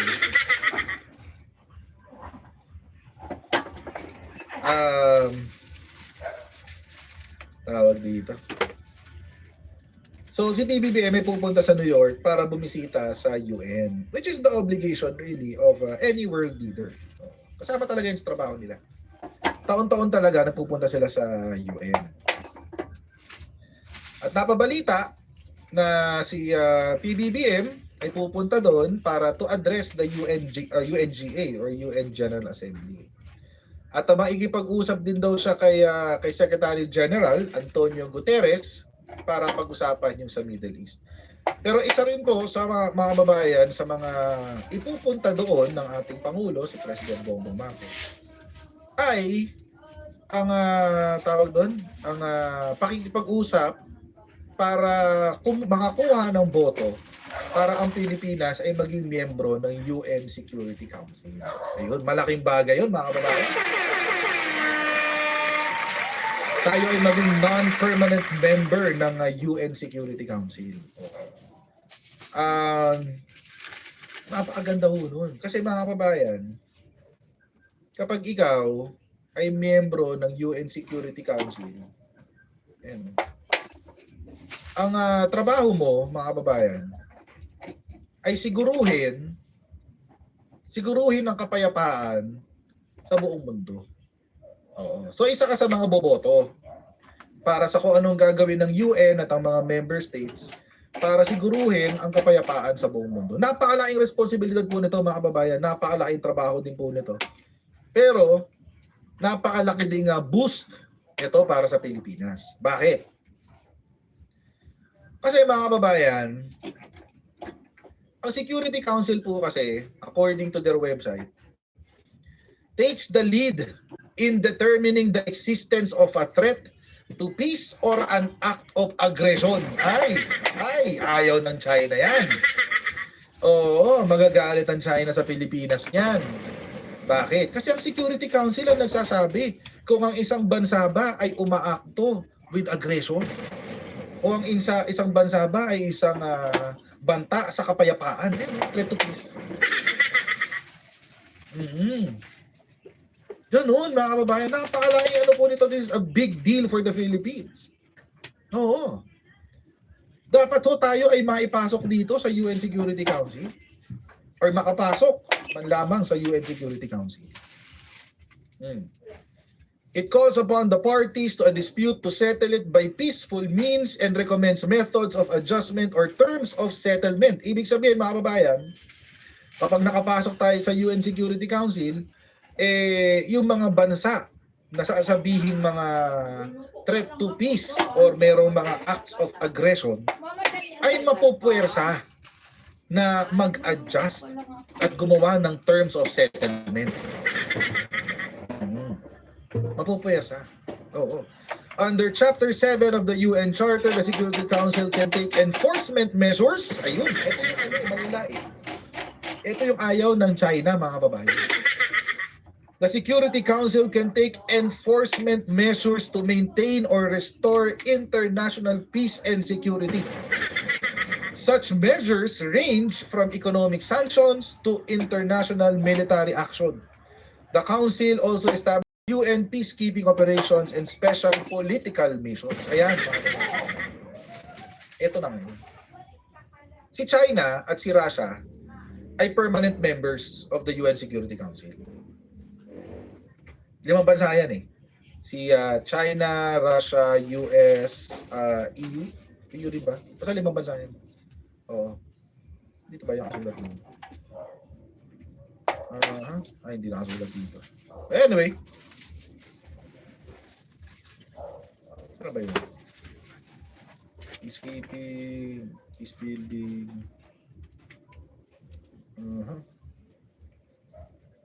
Anyway. So yun. Sorry, wala dito sa website.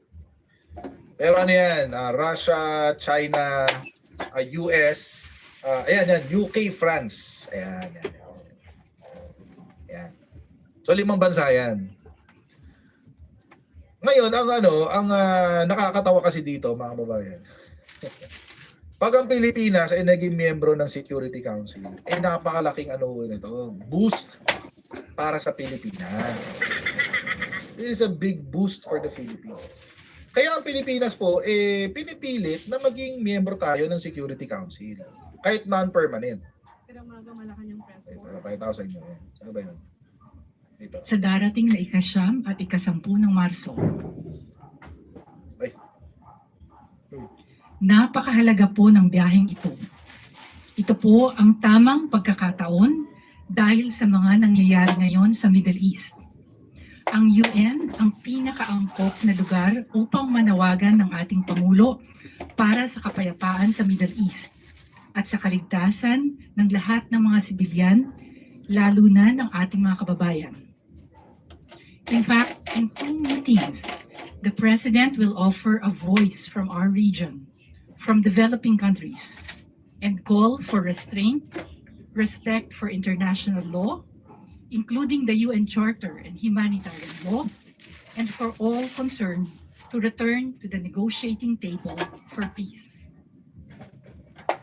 Magsasalita po ang Pangulo sa 70th session ng Commission on the Status of Women o CSW70. He will also highlight here the Philippines' commitment to promote, advance, and protect the rights and well-being of women and girls. Magsasalita rin po siya sa isang special session ng UN General Assembly. Yan, UNGA. Isa sa mga layunin dito ay makakuha ng karagdagang suporta sa kandidatura ng Pilipinas na maging non-permanent member ng UN Security Council para sa taong 2027 to 2028. In his address at the General Assembly, the President will underscore how the Philippines has continuously and constructively engaged the United Nations and UN member states since the UN's founding in 1945 to advance the rule of law, multilateralism, sustainable development, climate resilience, humanitarian action, and the promotion of human rights and protection of vulnerable groups in conflict situations. Nakatakda ring makipagpulong ang Pangulo kay UN Secretary General Antonio Guterres upang pag-usapan ang mga nangyayari sa Middle East. He will also reiterate the Philippines' commitment to the United Nations and to multilateralism. Bakit nga ba mahalaga na magkaroon tayo ng seat sa UN Security Council? Yan. Uulitin po natin. Mahalaga po ito dahil nagbibigay ito sa Pilipinas ng kapangyarihan at boses sa mga usaping global safety at security. Importante po ang mga usaping ito para sa mga Pilipino at mga mamamayan mula sa mga developing countries. May impact po ito sa ating sovereignty, maritime security, tinukoy na, economy, at sa safety ng ating overseas Filipino workers. Responsibilidad natin na tumulong para maging mas mapayapa at patas ang mundo. Responsibilidad din nating protektahan ang interes ng ating bansa. Sa pagsali sa UN Security Council, ngayon pa lang ay magiging bahagi tayo ng solusyon para handa tayo sa kahit na anumang hamon na harapin natin sa hinaharap. Maraming salamat po. I will now be happy to answer your questions. Yun. So, maraming benepisyo, di ba mga kababayan? Maraming benepisyo kung tayo magiging miyembro ng Security Council. Ang problema mga kababayan, meron tayong Rodante Marcoleta. Bakit ba sa Pilipinas nabuhay itong Rodante Marcoleta? Lipat ka na lang kaya sa China, boy. Lipat ka na lang kaya sa China. Bakit ba dito kayo pinagpapanganak? My goodness. Laki sa China, mga mas gusto nyo dun eh. Mas gusto nyo kasi yung totoong diktador. O doon kayo sa China, totoong diktador yun. Nagkamali. Oo, pasensya na. Joke lang naman to. Huwag kayo ma-offend ha. Kung nagkakamali man ang Diyos, nagkamali ang Diyos na ilagay si Marcoleta sa Pilipinas. Joke lang yun ha, wag mo open ng mga Catholic at saka mga Christians. Nag-joke lang ako guys ha, joke lang. Baka mag-comment kayo. Sabihin niya, sige mo dyan, ito yung joke, Diyos. Anyway. So yun na mga kababayan. Paano nga sa Pilipinas susunod dati Marcoleta na? Diba? Doon lang kaya sa China. Kasi, sabi ni Rodante Marcoleta, mga kababayan, ito. What will PH gain from seeking seat on the UN Security Council? Ay, may goodness talaga naman. Ibang level talaga mag-isip ko si Rodante Marcoleta. Ano mapapala ng Pilipinas sa UNSC? Ano mapapala ng Pilipinas dyan? Ano nga ito si Rodante Marcoleta? Senator Rodante Marcoleta on Friday asked why the Philippines is bothering with seeking a seat on the UN Security Council, saying the country may not have anything to gain from it. Marcoleta said the question during the Senate Foreign Relations Committee hearing on government response to the conflict in the Middle East that was sparked by US and Israeli attacks on Iran. Sabi ni DFA Secretary, hindi na pala DFA ngayon. Tama, DFA pa naman. Sabi ni DFA Secretary, Assistant Secretary, Herminia Aguilar Usudan. Pinaliwanag niya na, saan yun? Ayan. Ay, di ba pala? Ba pala to? Asek Maria Teresa Lazaro pala. Oo. Pero ipinarating na niya na ang dahilan daw kung bakit tayo naghahanap ng at least temporary seat sa UN Security Council ay para maprotektahan ang interest natin, lalo-lalo na sa maritime domain. According to the UN Charter, has the primary responsibility for the maintenance of international peace and security. They said the government believes getting a seat would promote our interest in the UN arena and also to espouse principles of unity that was espoused by the Philippine government. Usudan said the government believes a seat on the council will give us more leverage at the UN. So, sinabi naman ito ni Marcoleta. Ano po ba ang mapapala natin doon kung mag-apply tayo ng temporary? Painggan kay Tay, ang lalaking mga bansa yun. They are permanent members of the Security Council of the United Nations.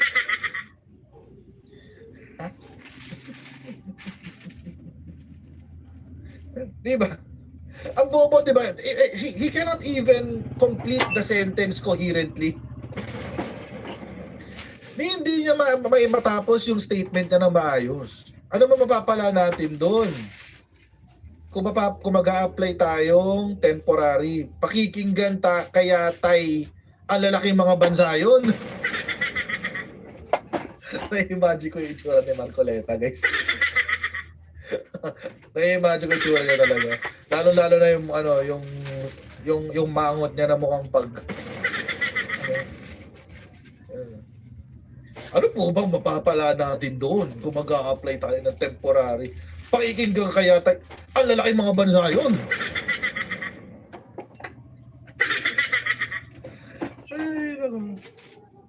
Sabi ng ating DFA, Your Honor, being a non-permanent member of the UNSC, we will have better position to espouse our interests, especially our position in the West Philippine Sea and in other areas. Kaya pala ayaw ni Marcoleta eh. Kaya pala ayaw ni Marcoleta kasi kapag tayo ay naupo bilang miyembro ng UN Security Council, sigurado na isusulong natin ang interest ng Pilipinas. Ayaw ni Marcoleta yun. Oo. Ayaw ni Marcoleta yun, mga kababayan. Ang gusto ni Marcoleta, eto, bino-water cannon tayo ng China. Yan yung mga gusto niya. Oo. Diba? Yan ang gusto niya. Bino-water cannon tayo ng China. Tapos, yung mga aggressive maneuvers sa Baho de Masinloc at sa West Philippine Sea, kung saan dalawang Chinese vessels na mismo ang nagbanggaan. Diba? Yan ang gusto ni Marcoleta eh. Oo, gusto niya ang maitaguyod sa West Philippine Sea ay ang interest ng China. Diba? Oo, tapos babalik rin niya ang kwento, sasabihin niya, hindi. Tawag dito, ang paliwanag na kasi dyan, parang devil's advocate. Oo, ganun. Parang ganun ang positioning niya, devil's advocate daw siya. Na parang, kaya ko lamang kino-question, para mas mapalakas ang ating claim. Yun ang sabi niya. Yun ang palagi niya sinasabi ni Marcoleta, di ba?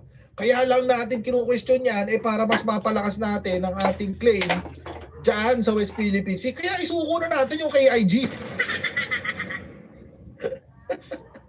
Diba? Isuko na natin yung KIG para mas malakas yung claim natin, guys. Baliw. Baliw talaga Oo. Mga kababayan, narinig nyo na ba siyang nagkomento tungkol dito?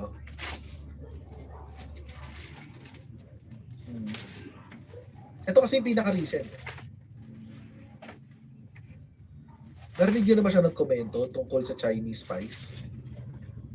Filipinos who were Chinese spies.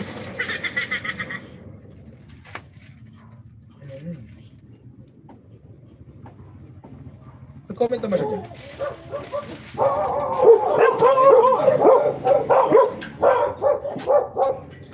Hindi pa. Dapat tayo naririnig. Galing sa kanya. At yung mga Chinese spies, mga kababayan, hindi sila Chinese. Filipino sila.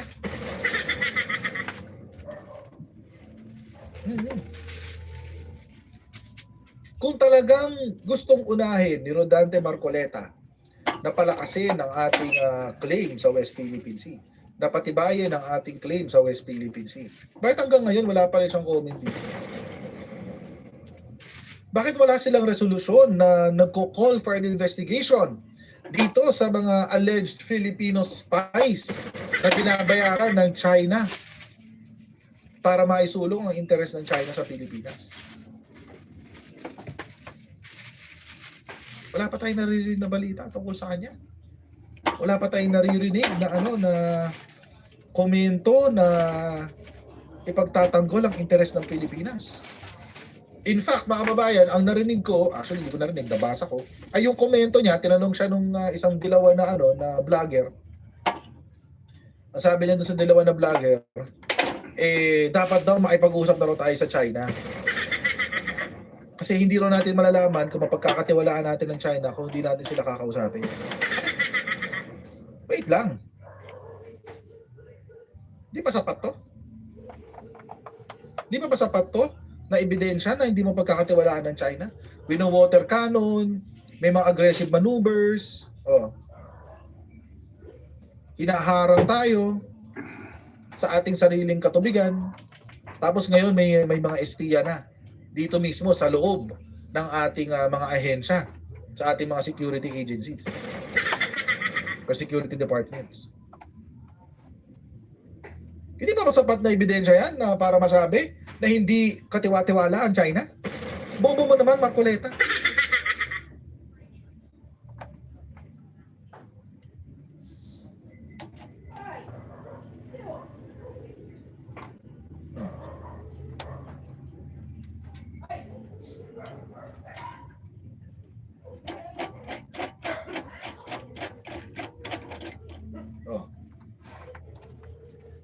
Wala pa ba? Wala pa bang hearing? Sa 18 Marines, tulad yung comment ni Felimay, sa 18 Marines, gigil na gigil kayo. Pero dito sa Filipino spies, ayaw niyong pag-usap.